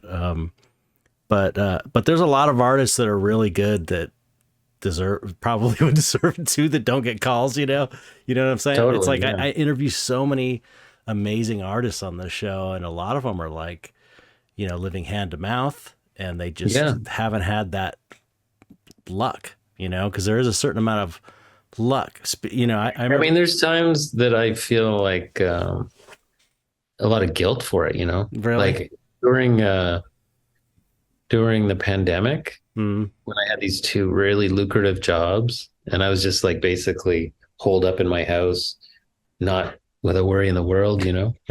Yeah. I would kind of look around and just be like, oh fuck, like I would feel queasy that I don't deserve this, you know, that kind of. I was in the same situation during the pandemic, but it was with these Tool posters. Like I just happened, it was so funny the way it worked out. I saw Adam, my friend Adam, at the LA Art Fair, and we said hi and we were talking, and then he walked, all right, talk to you later. And then he walked away and he turned around. He's like, do you want to do a poster for our tour? And I was like, yeah, of course. And he's like, well, I don't know. Cause you know, he's sort of like, you know, you've almost like, I didn't want to ask you cause you're a big shot now or something. I'm like, are you kidding? It's like I got into fine art so I can do the cool projects that I wanted to do, like that, you know. And it's like, yeah, it would be cool. I'd love to do a Tool poster. So I did I ended up doing 3, I think. But it was like right before the pandemic, they had these shows. And the post, they part of the way they pay you is in posters, and so and the posters I had done were popular on the secondary market. People were like, and there was this whole secondary market, I guess, because maybe people were cooped up and they. Did you have copies that were signed by the band? Yeah, and they were all signed. They're all band signed. Damn. So it's like I could sign them, do a doodle for a little extra money, and I was just like all year I was set, the whole year. And it was like, you know, I loved it. I was like, this is the best year of my life, because it was like I didn't have to go anywhere. I didn't have any obligations other than these posters, and I'm such a But solid. you had misgivings about it? No, I didn't feel guilty about it. I felt Okay. it's like I felt bad about it's like I feel like I couldn't I don't know. I feel guilty that I guess I feel kind of guilty that I had such an amazing time during the pandemic. Like it seriously was Yeah. one of the best years of my life, because I just felt like Yeah, me too. I can finally take a break, because I just been But it was so hard because like so many of my colleagues were struggling. yeah, and and people were like I was dying and careful not to post about how happy I am. yeah, I guess so. I get what you mean, and it's like I know people who died, not well, but it's like There you I go. know one of my fans I met at a show died, getting it, and so it's like it was terrible, and it was scary at the beginning. I remember like Oh yeah. we're microwaving our fast food. Remember that video where the guy was showing you how to prepare, like if you, or I don't know, there was a viral video of some guy. Here's how you prepare your food if you get it from a fast To food kill the restaurant. bacteria. Yeah, to kill whatever, and you take it out. You wear gloves and you put each thing in the Yeah, microwave. we were washing our groceries and everything. Yeah, Like, we were, wiping I everything. think we down. were among the most serious people that we knew, as far as like masks and right. being careful and stuff like Oh that. yeah, But yeah. We were also. My wife was really kind of good about that. But it was really scary. But once it kind of settled in, I was like, oh, I finally get a break. I finally don't Yeah. have to. It's like all these projects that I owed. It's like no one's going to hassle me because it's a pandemic, and I owed all Right. this stuff, and I just finally was able to take kind of a rest. So it was in the beginning, it was kind of cool, because I remember we went for a walk. There was no traffic. We went on the freeway. There was no traffic in LA. No, none. It was so Wow. weird. But I remember one of the first days we went walking around the neighborhood like we always do, but we just took a walk, and there was like everybody was home. There was a woman in her front yard reading a book. She's all like, hi. Like everyone was like happy to not have to be at work. And it was like really picturesque, and everyone was happy, but that was before things kind of Yeah, it was a weird time. people went stir crazy, and it's like I started drinking more than usual. oh really? Swimming. Like we'd be out there swimming and laughing and let's have another drink. That's one thing that Alan Moore said in that master class, is he was like, and I had this realization too, that during the pandemic he was like, after the first couple months he was like, this is my life already. This is how it always is. It's like I hardly ever see my friends. You talk to them once in a while Totally. on the phone. It's like you text people, and it's like Yeah, we were well prepared Yeah. for it. Like when people started having to do these kinds of calls all the time, mm-hmm. been there, like Yeah. I'm already an expert on this.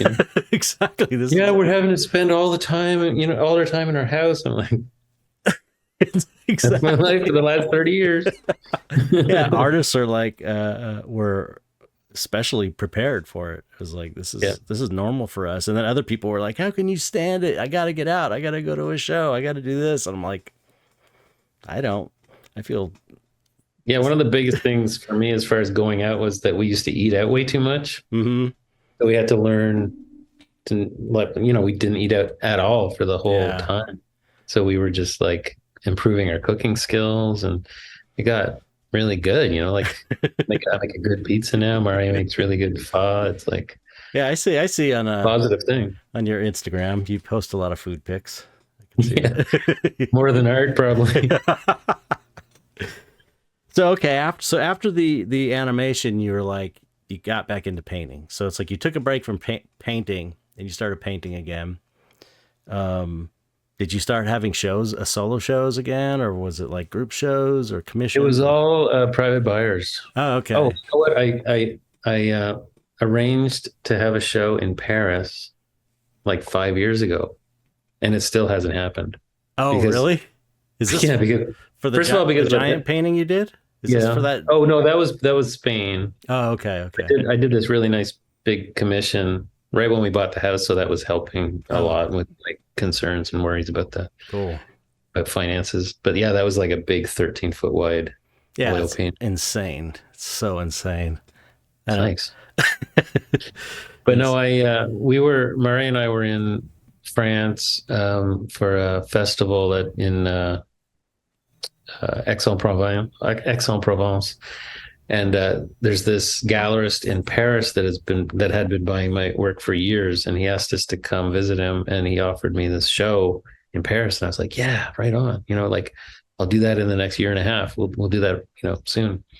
And then when the pandemic hit, it was just, I kept painting, and it just kept getting delayed. And then when the pandemic ended, it's still being delayed for like one reason or another. Right. Now it's like the unrest in Paris, and so I've got all this work that's completed, and I'm super proud of, but hasn't been seen yet. Oh, really? You have a bunch of finished pieces that haven't been seen?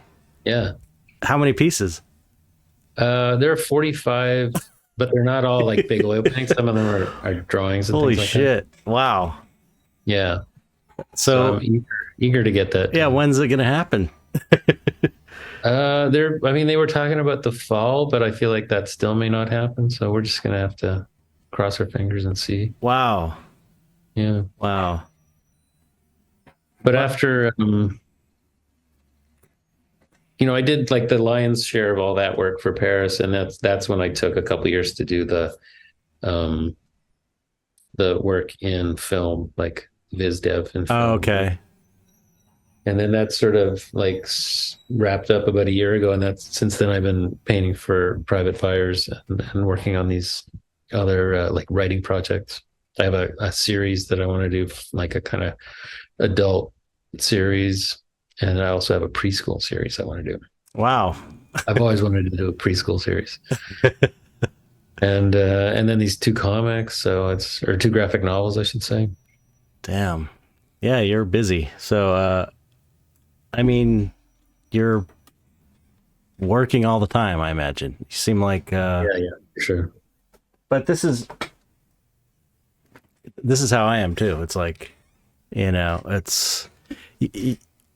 I could say I'm a workaholic, but it's like, I wouldn't be a workaholic at a job I wasn't into. It's like, Totally. I like to work, but it's like, I like it when it's stuff I want to do. And then if it's something I want to do, I'm like all in, I think calling it a workaholic is like, the holic part says there's a problem.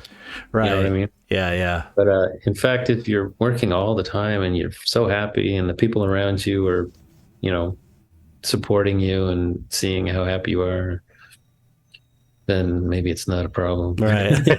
True.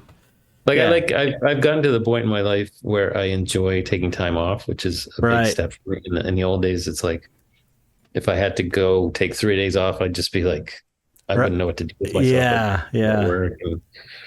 So now I can just like forget about all that and just enjoy myself. So that's good. Yeah, you get to a certain age and it's like, I've just, when COVID hit, I stopped doing conventions because I used to always do Monsterpalooza every year. Oh yeah. And some tattoo conventions, and all the convention stuff stopped. And I just realized it's like, I'm too old for this shit. It's like, it's too much hard work carrying all this stuff in. It's like, yeah, that is a lot of work. I've never really done it on the level that you guys do it, but it's fun. It's great to meet the fans and all that. But man, it's like, and like a lot of them are 12 hours or 10 hours and you have to be on all the time. Aside from carrying and loading all the shit, it's like it takes a lot of energy to really be like, to make a good impression. Yeah. And just, it's exhausting. You want people that are taking the time to come and see your work. You want them to feel like you appreciate them, because you do, but it's Totally, it's like, it's a lot of effort, especially for an introvert like me, Yeah. I've done those festivals or conventions, and even without the loading in and loading out that you're talking about, right. I find it's still exhausting. Yeah. Like I just get back to the room. I'm like, oh, yeah. Yeah. So imagine constantly. Imagine the load in and the load out on top of that. It's like, that's crazy. So it's like, I want to do them, but I can't see doing it now. I don't know. Maybe I'll do it, but man, Did you get a like an assistant or something? Yeah, I mean, my wife helps me, and I have someone that helps me do my shipping and stuff. She comes, like my wife's best friend. She helps me pour my resin casts and do shipping and stuff. So I have help, but still, like, we're all old. It's like I can get my kid to, my kid's like that's another thing. He's a drummer, He's right? a drummer. Yeah, he's drumming. Ah, He's touring drummer for the English Beat, which is crazy. very cool. Wow. You So, must be so proud. yeah, it's amazing. Yeah, so weird. It's like this is my high school music. Yeah, he's in this Yeah. band touring with them. Yeah, so you're a drummer, so I wanted to ask you a little bit about that. Like, what are the what are the drummers you like? Oh, wow. Because I'm a huge music fan myself. I play guitar. Yeah, I I had mean, bands and Bonham. stuff. Bonham's Oh probably yeah, one of the tops. Um, Elvin Jones, maybe. uh, I like Steve Jordan a lot. is he like a jazz guy, Steve Jordan? Steve Jordan, he's playing with the Stones now. Oh, He was okay. he was a session player. He used to play on Saturday Night Live a long time ago. Yeah, the session players are Yeah. some of the best musicians, the ones you never really hear Yes, about. Steve Jordan is interesting because he was a very technical drummer in the beginning, and he sort of like reduced it down and reduced it down, and now his playing is so like elemental. Hmm. But there's something about his beat that, like, when he plays, you recognize it immediately. He's just got Right. this incredible groove. But What are yeah, the I mean, I basically follow a lot of Instagram drummers, and I sort of get ideas and inspiration from like these instructors, people who are sort of teaching people how to approach drumming. How long have you been playing drums? I started when I was like 16, I think. I But I always gave it wanted to up. learn. That's the funniest thing. Yeah. I always wanted. I play guitar, but I was never interested in playing guitar. I was always interested in playing drums, but I taught myself guitar because I wanted to write music. Oh, But I was never like a fan of guitar players like I am like drummers. I was always like a interesting. drumming guy. Yeah, I've always like my two best friends lived near me, and they played music. The one was a drummer, one was a guitarist, Haig and Rob. Mhm. And I guess they'd been playing for a while when I met them. So the first time I went over, they were like playing. I think they were playing Quiet Riot. Come on, feel the noise. And I was just sitting there like, "Oh, holy shit, they're actually playing. It actually sounds like the song." I was just like, and Rob's like, "Well, why don't you, try it out?" And so I learned, a basic beat in like 10 minutes. And I was like, wow. And then my parents let me buy a drum. Oh, cool. Actually, I think I bought a drum set with my own money. Yeah, I can't remember how it went, but anyway, I played pretty seriously for like 3 or 4 years. Mhm. And then I got to the point where I felt like I had to make a choice between visual art and music because neither was getting the service that it deserved. Right. So I gave up drums for like probably 20 years. Wow. Yeah. And then at some point I got to the point where I just felt like, well, I think I have enough. I feel like secure enough in my art that I can have a hobby. Right. So I Yeah. started playing drums as a hobby, and I started looking at like YouTube teachers, and pretty soon I surpassed where I was when I gave it up, and I was like, holy shit, this is exciting. Hmm. And my skills just kind of like multiplied kind of quickly to the point where I was able to pull off stuff that I never really even thought I'd be able to do. Hmm. So then it just became like a daily meditation for me, to like play for 20 to 40 minutes a day, just must for be myself. so. Like, Yeah, it must be so it's fun. great. Must be so Yeah, I mean, fun. it's just like nothing else is happening in my mind except for that one thing. So my skills, continue to improve, but the main thing for me is just like I don't even want to play in a band or play with people. It's just like this kind of solitary pursuit for me. That's cool. The other thing that happened in the pandemic for me was that I started creating like musical pieces in GarageBand Yeah. using like recordings of like just noises around the house and I'd start making noises in a trumpet, with a trumpet and Mm-hmm. recording that. And that became like an important thing for me to be able to create music in the way that I create art, Mm-hmm. which is like not a not a really disciplined thing for me like drumming is. It's more like just goofing around Yeah, and playing. like discovering things. Mm-hmm. So that was another really great thing that happened to me during the pandemic. Yeah, I also got reinterested in music because I was like I had a band for like 10 years, kind of like right around the time I got in the film industry, I had a band too. And it's like I was Oh, wow. trying to make it, I had like a punk band, and then we kind of changed, and 10 years in different bands, like, it was trying to make it happen. And there was a point where I was like, the band broke up. I'm like, okay, I'm not going to reform it again. I just can't do it. And it was really huge bummer to me. But then I got into digital stuff. That was kind of like I started getting into 3D animation. And, but I picked it back up. I started playing bass, which I always liked bass players better than guitar players too. I was never like a guitar player guy, but I was a guitar player because it was, it's what I don't know. I just did it. And, You thought that was the tool of the songwriter. yeah. I mean, yeah, pretty much. I loved music and I wanted to write songs. So I was like, okay, I got to learn to play the guitar. My brother was a guitar player, so he showed me like a few chords, and I just kind of went off and Yeah. got to where I could write music and stuff. But yeah, I started playing bass and then recording on GarageBand, and it was like on my iPad. I got an iPad, and it was like, oh my God, this is so cool. Because I used to record songs on a 4-track cassette, Yeah. So it was amazing. And then I ended up getting, I got a Mac eventually. I finally got my first Mac that I was never able to afford, because I always did PCs because they were cheaper and I could like build them myself and stuff. And I got Logic pre-installed, so it's like, a really great music recording program. Yeah. And so I was able to like record songs that I had from like, I don't know, the 90s that I never got to really finish. It was so cool. And I got to play it, and the drumming, drums are really good. The like program drum stuff, it's like, if it's like they sound really good. So just for the fun, and it was just like a hobby. And it's like, man, I haven't had a hobby since I was like a kid. That's what I keep saying. It's like It's so weird. It's so like grounding somehow. Like to have a hobby, something you care about deeply, but something you don't have to make money at. Yeah, there's no pressure whatsoever, Right.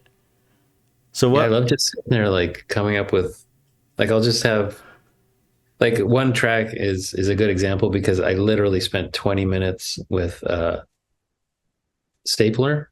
I set the mic up, and I just took the stapler and I just started like twisting it, and there's a little like metal spring, and I pull that and make it back and forth. And then there was a cardboard box that I just like crunched. And so after 20 minutes, I take that recording and I put it in, and I just start chopping it up, and like, that's so cool. Finding any little thing that sounds has any kind of musicality to it at all.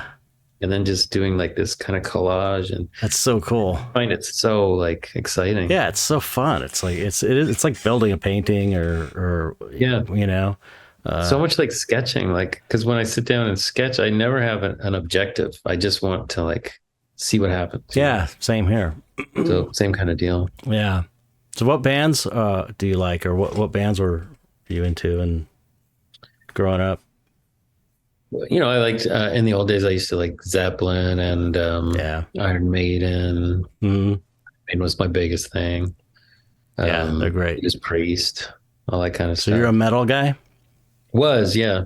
Okay. I kind of made some kind of weird switch in my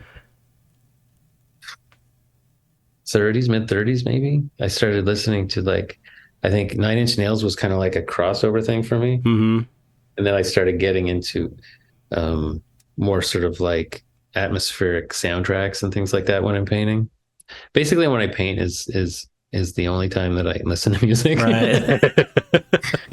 And jazz, like I've always loved jazz. I grew up on jazz, and that sort of came back to me in a big way.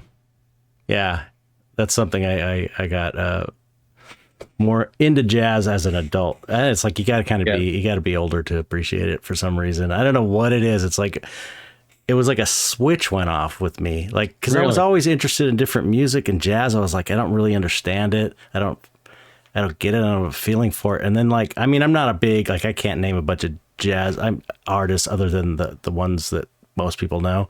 But there was just a certain point it was like, oh, I get it.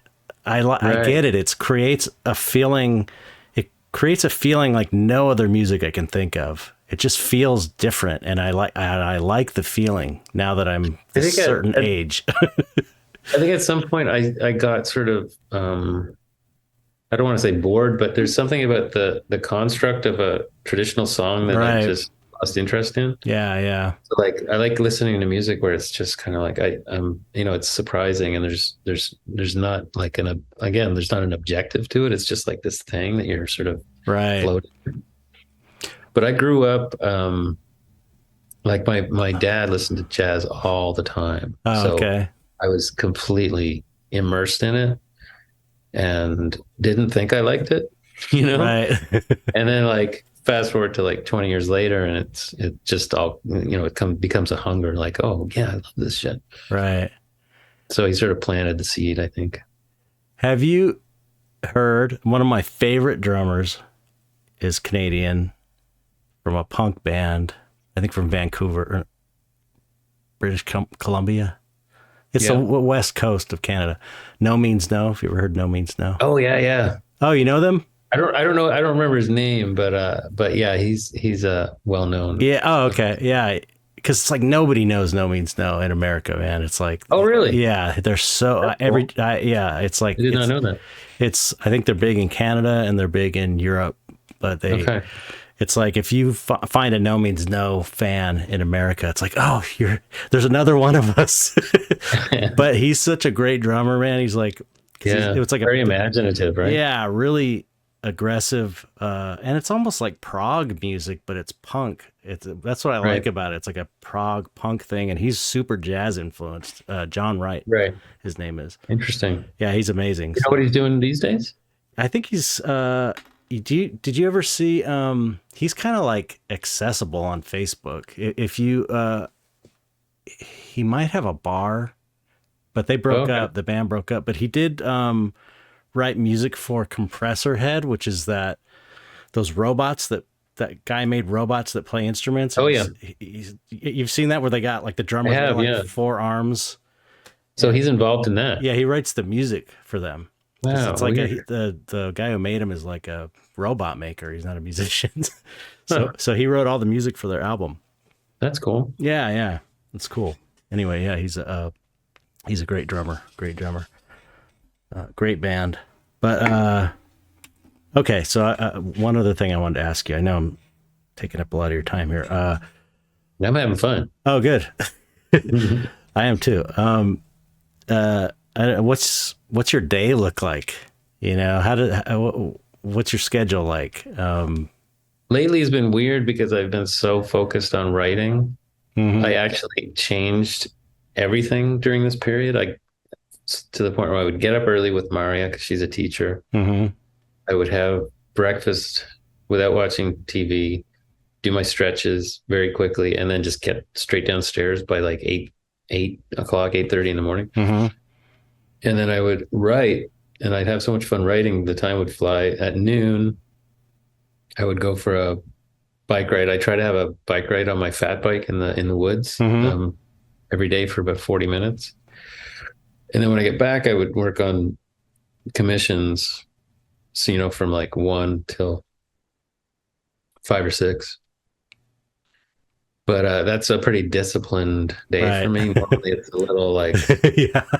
Like one of my biggest problems is like, there's so much going on, like I can work on this for a little while and then everything else falls apart. So the next day I got to figure out like how to choose which thing to work on then. Right. Like all over the place. And they all seem to require using different parts of your brain too. That's one thing I notice as well. It's like I gotta, because I spend the mornings dealing with my business, my online business. There's that too. That's a big one. Yeah, and it's like remembering print numbers. I got to number these prints and print out these certificates and blah, blah, oversee all that.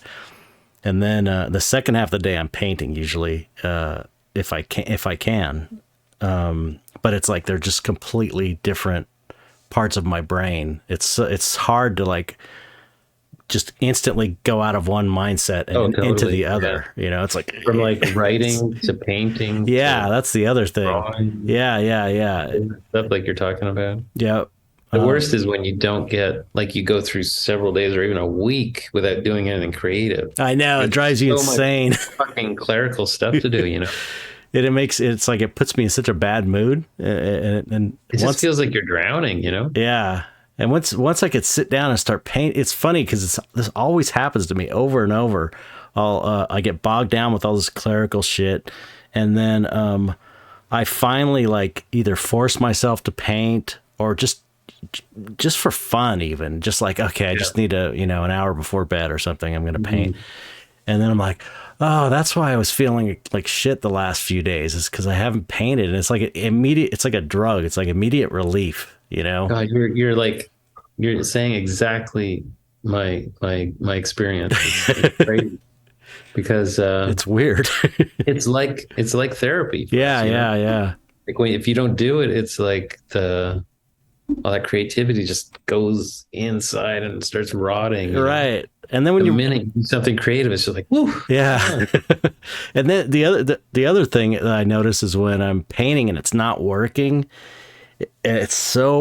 puts me in such a bad mood if I can't get something, like say before I have to go to sleep. It's like I'm struggling with the painting. It's like I feel like a failure. Oh, like you leave and it's back. just like, oh, you're just in a shitty mood. But if you have a great session, it's like it completely changes your mood. It's like, you feel good. And you know, it's funny how much it affects us, you know?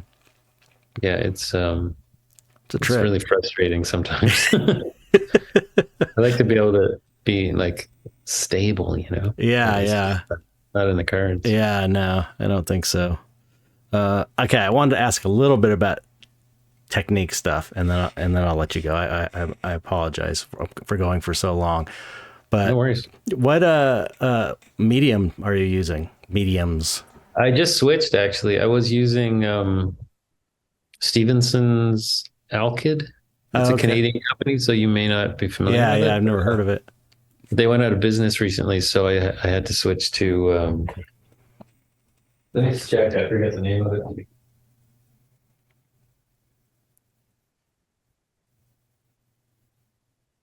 Oh yeah, this company, M. Graham. Oh, okay. I love their paints. I've only tried like 2 or 3 of their paints, but they were so luscious. Well, so I gave this a shot, and I've really liked it so far. You haven't tried? So it's like, is it like Alkyd medium? Is it like Galkyd? Like yeah. Okay. So it's. This one's based on like it has a walnut oil in it or something. Does it dry overnight? I would say so. Yeah, if it's not too thick. Yeah, I've been putting it on. I've basically been like rubbing it on and then wiping most of it off so that it's almost not even there. But it helps to create kind of a glassy, nice. Yeah, yeah, interesting. I'll have to try that. I've been liquid all the way. Yeah, I've just got it works so well for me that I just never. I've heard great things about liquid. I've never tried it. Oh, you never tried it? Wow. It's it's great. I don't know and it dries overnight. It's just like I've got this technique to where it's got to be dry the next day, and it's always dry. It's always dry the next day. Well, how many sessions would you normally spend on a painting? It it depends. It it feels like a lot of those time lapses. It looks like you're doing the majority of it in the first setting. For the studies, okay. Because I'm trying to make those. I don't know. I try and get them in one sitting, but usually I'll go back. Even on the time lapses, there'll be a cut where it's dried the next day if I wanted to do some detailing type stuff. But I mean, I'm using Liquid Fine Detail lately, which is their version of. It's probably like the Alkyd medium because it's more like, well, it's more thin, whereas Liquid is kind of gelatinous a little bit. Okay. Yeah, this one is quite thin. It's kind of nice. Okay. I like the difference. So, The other one was getting thicker. Like I used to buy them in large quantities. Mm-hmm. So by the time I was running out of a jar, I'd have one of those big cans like this. Yeah. And it was like fucking thick butterscotch, Yeah, at the end. And it's like pretty deep yellow, I'm like, yeah. I signed up. And you're doing a lot of glazing. I mean, are you kind of like glazing throughout? Or are you just kind of like adding layers and layers and layers, sort of? Yeah, like there's really no like method to it, but it usually does start out with a pretty thin glaze, and then I'll kind of go in with a bunch of fat paint to like give like really nice, thick, confident textures. But then I'll come back in with thin, which I think is sort of a no-no. But I'm just always going back and forth from thin to thick, thin to thick. Yeah, yeah, I do that too. I mean, I think if you're especially if you're using a drying medium, that it doesn't the fat over lane thing doesn't really matter. It only matters if you're using like no medium in a right, fat paint, and then like, I don't know. It's, what I mean. It's like if it takes slower to dry the underneath layer, or faster, or whatever it is. But the thing with me is always that I am trying not to lose the drawing, because I'm I'm a little fussy that way. Like if I completely lose the drawing, then I feel really worried I'm not going to get it back to like the charm that was in the drawing or whatever. So a lot of my technique is about like trying to preserve the line until the last moment when it's not going to be a problem. Then I'll just like obscure it. Interesting. But it's always, to me, it's always like a situation of like obscuring as much as you can and making it into a mess, and then coming back the next day and like defining things again, but not too much that it.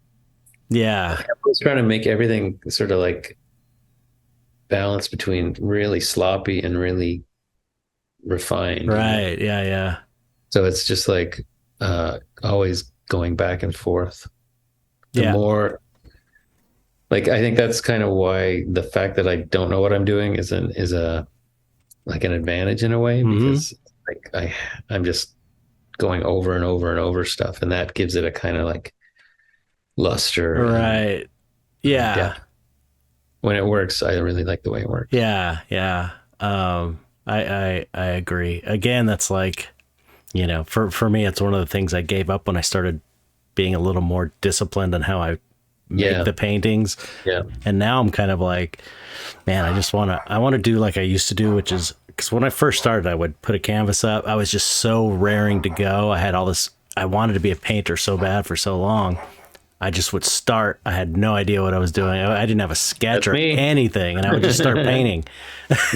So, but you have a drawing. So you're designing at this point. You're designing with the sketch at the sketch stage. You're designing the painting. Yeah, like I do. I basically try to do doodles. Like I do a lot of doodles. Yeah. I try to not have a particular objective in mind, but then at the end of the day, I've got a stack of doodles, and I go through them, and like some of them will just jump out at me that they should be. Exactly what I do. So I basically scan everything and then put it all into one huge Photoshop document where they're all just lined up, And then I'll just like move them around and make little collages and like, oh, this works with that. Oh, cool. Background element for this, and just do it over and over and over until you find something that is like undeniable. Right. And then just like print it out on canvas and go for it. Oh, so you print it on canvas? Yeah. So you have a big printer? I have a big printer. Which one? It's the 1180. The Epson? Epson 1180. Okay. Yeah, I got that through a stroke of luck as well. I didn't. Mr. Lucky. all this fucking luck. Yeah, a friend of mine let me take that when we moved in here, and it saved me a lot of money. 'Cause Yeah, I yeah. used to go and have to, like, I used to project it like everybody else, and that was like the most stressful thing in my career was that moment when the trace bad projection. The projectors are amazing now, though. That's the thing. I had one of those shitty projectors that I bought when I first started, like around 2000, and it was terrible. And now they're like, they hook through Bluetooth to your phone, and they're super bright. It's like the same ones, they're like 120, 150 bucks. They're the same ones that people use to like project TV shows or movies that they're watching. Oh, wow. That's cool. And they're like, this big. They're small and they're so bright. They're just really. The one I used to use, I got from my friend JJ in California. He used to work in the film industry. Oh, okay. He found out about the storage room that had like something like 30 of these like antique. Oh, damn. I bet they worked well, though. Huge. Worked great. Yeah. Like, it worked so great. But the only problem was it had a 1,000-watt bulb. Yeah. So I'd put in the piece of paper. I'd go, sit and start tracing. And in the course of about 20 minutes, the heat would actually shrink the paper. Oh my God. So the whole thing was like distorting as I'm drawing. Oh my God. Wow. So anyway, when the idea of like printing a sketch onto a piece of canvas happened, I was just like, I'm in. Okay. I got to ask you about this now. This is because this sounds really like a great way to work. Now, what's the width that you can print on your printer?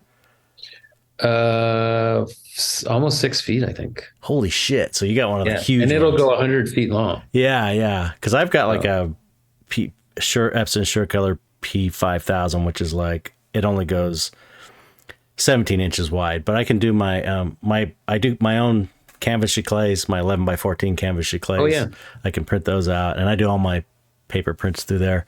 But costs like $1,000 to fill with ink. I'm sure yours probably costs more if it's. Yeah, the inks are insane. But they last forever though, because it's like the professional. Like model. I basically only print like sort of monochromatic line drawings. So like I go through very little ink. Oh, okay. So you're not printing your giclées and stuff that you sell? I have another printer for that stuff. Yeah. Okay. What's the print? That one's a 4880. Oh, okay. Yeah, that was the one I used to have. It was okay. Well, it was the 4800, Epson 4800, and it finally died on me, and so I got the P5000. Actually, 4800 sounds right. I think that might be what I have. Yeah, there may be a 4880 that's like a better version of the 4800. I don't know, because mine was old, but it works great. So, but you are They're still finicky though, don't you find? Not that well. The 4800 was, it had some issues, but I got the P5000 is just like, it's brand new, and it's just no problems, man. No bad prints. It's so good. It's just like, I think there's maybe 10 or 15 years in between the 4800 and the P5000, so it's like it's the same print's the same size, but it's I look forward to that. It's so nice. With my printer, it's like I'll do a print and then it goes dormant for weeks. Oh yeah, that's when you have problems. I'll boot everything up and it's like, oh fuck, I got to do this, I got to do that. It clogs easily, those old ones, if you're not using them constantly. Yeah, I'm just not. I get easily frustrated by stuff like that. Yeah. I guess. Okay, I got to ask though. So your canvas that you're printing, what kind of canvas are you using? It's an Epson canvas. Oh, really? Okay, so you can you can paint oils on top of Epson canvas. That's awesome, man. I know a lot of artists do this. I just always wondered if you had to use a certain canvas or. I like it. It seems stable as far as I can tell. It seems very durable. That's so cold. Yeah, I definitely really streamlines things for me. Yeah. I've done all that, traditional methods of doing things, It and takes forever. I don't feel nostalgic about Yeah, about it. It's like, give me the easiest thing, because painting is absolutely. hard, Yeah, that can be yeah. hard. Yeah. None of the old masters would be mixing their own paints and shit if they didn't have to. I mean, that's why they had assistants doing that stuff for them. Yeah, yeah. But okay, and the other thing, tell me about your easel back here, or your lack of easel. It's like you Oh have it just yeah. up on a wall, which Yeah, so it's I've been thinking about going that way lately. yeah, Yeah. it's kind of complicated. Like, it's not complicated, it's sort of simple, but it's complicated to explain. Oh, I okay. actually made a YouTube video to explain it in more detail, but Oh, okay. I'll tell you, like, basically, see that wooden square right there? Mm-hmm. So that's the only part that's attached to the wall. So the wall is not being damaged with like screws and Right. staples and all that stuff. But off of that, you've got these two vertical bars, and on the vertical bar, there's these three pegs, I see. and the pegs hold this horizontal bar, so Mm-hmm. that can go up and down. Mm-hmm. So you don't have to like crane your neck down or Right. like get on a stool or whatever. You can just be pulling your painting up and down. And that bar is holding my what do you call that thing? Maul stick, Uh-huh. so that I don't have to be like, it's not falling over all the time. It's Right. just like, and then this bar, this skinny bar, that's what I staple the painting onto. Oh, wow. And then it can be taken off like this, and I can just take it in the next room. Oh, that's great.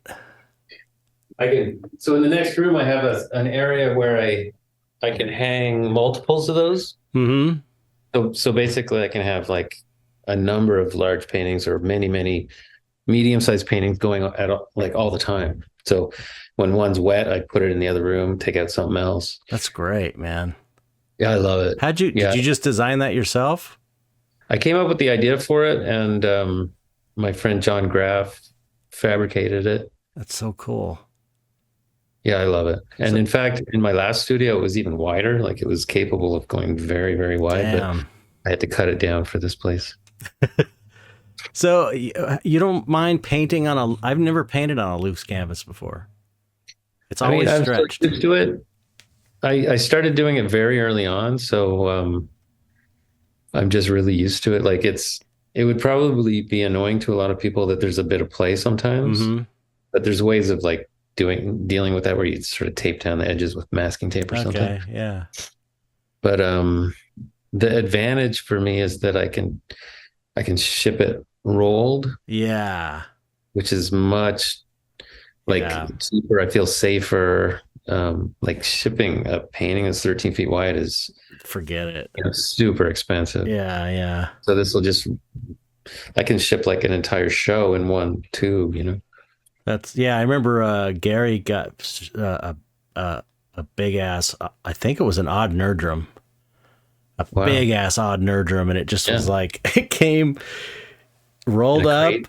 No, rolled Okay. up in plastic, and you could see the painting like it was clear plastic. Like they just Wow. sent it like that. You're kidding. No, unless it was like in some other box. But he was showing me.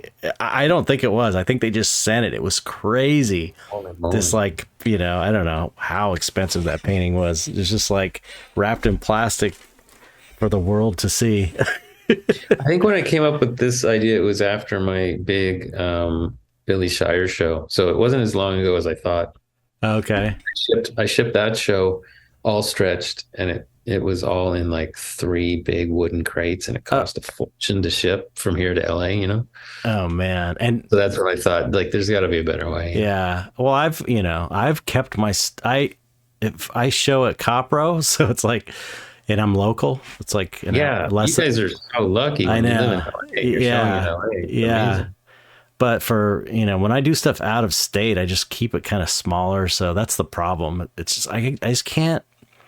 I want to do these big epics like you're doing, but it's I can't really afford to, because no one's Yeah, I know what commissioning you're giant saying. paintings, and it's like, But you know what I would love to see out of you, though? what's that? Like a big painting like that every once in a while. Yeah, So definitely. you got it going on the side. You try not to like stress about it too much, but over time, Yeah. like boom. I've got this amazing frame my framer got. I don't know where he got it, but it's this huge black, thick, like gothic, ornate, creepy looking black frame, and it's 4 foot by 6 foot. And I don't think I've ever painted that big. That's like big for me.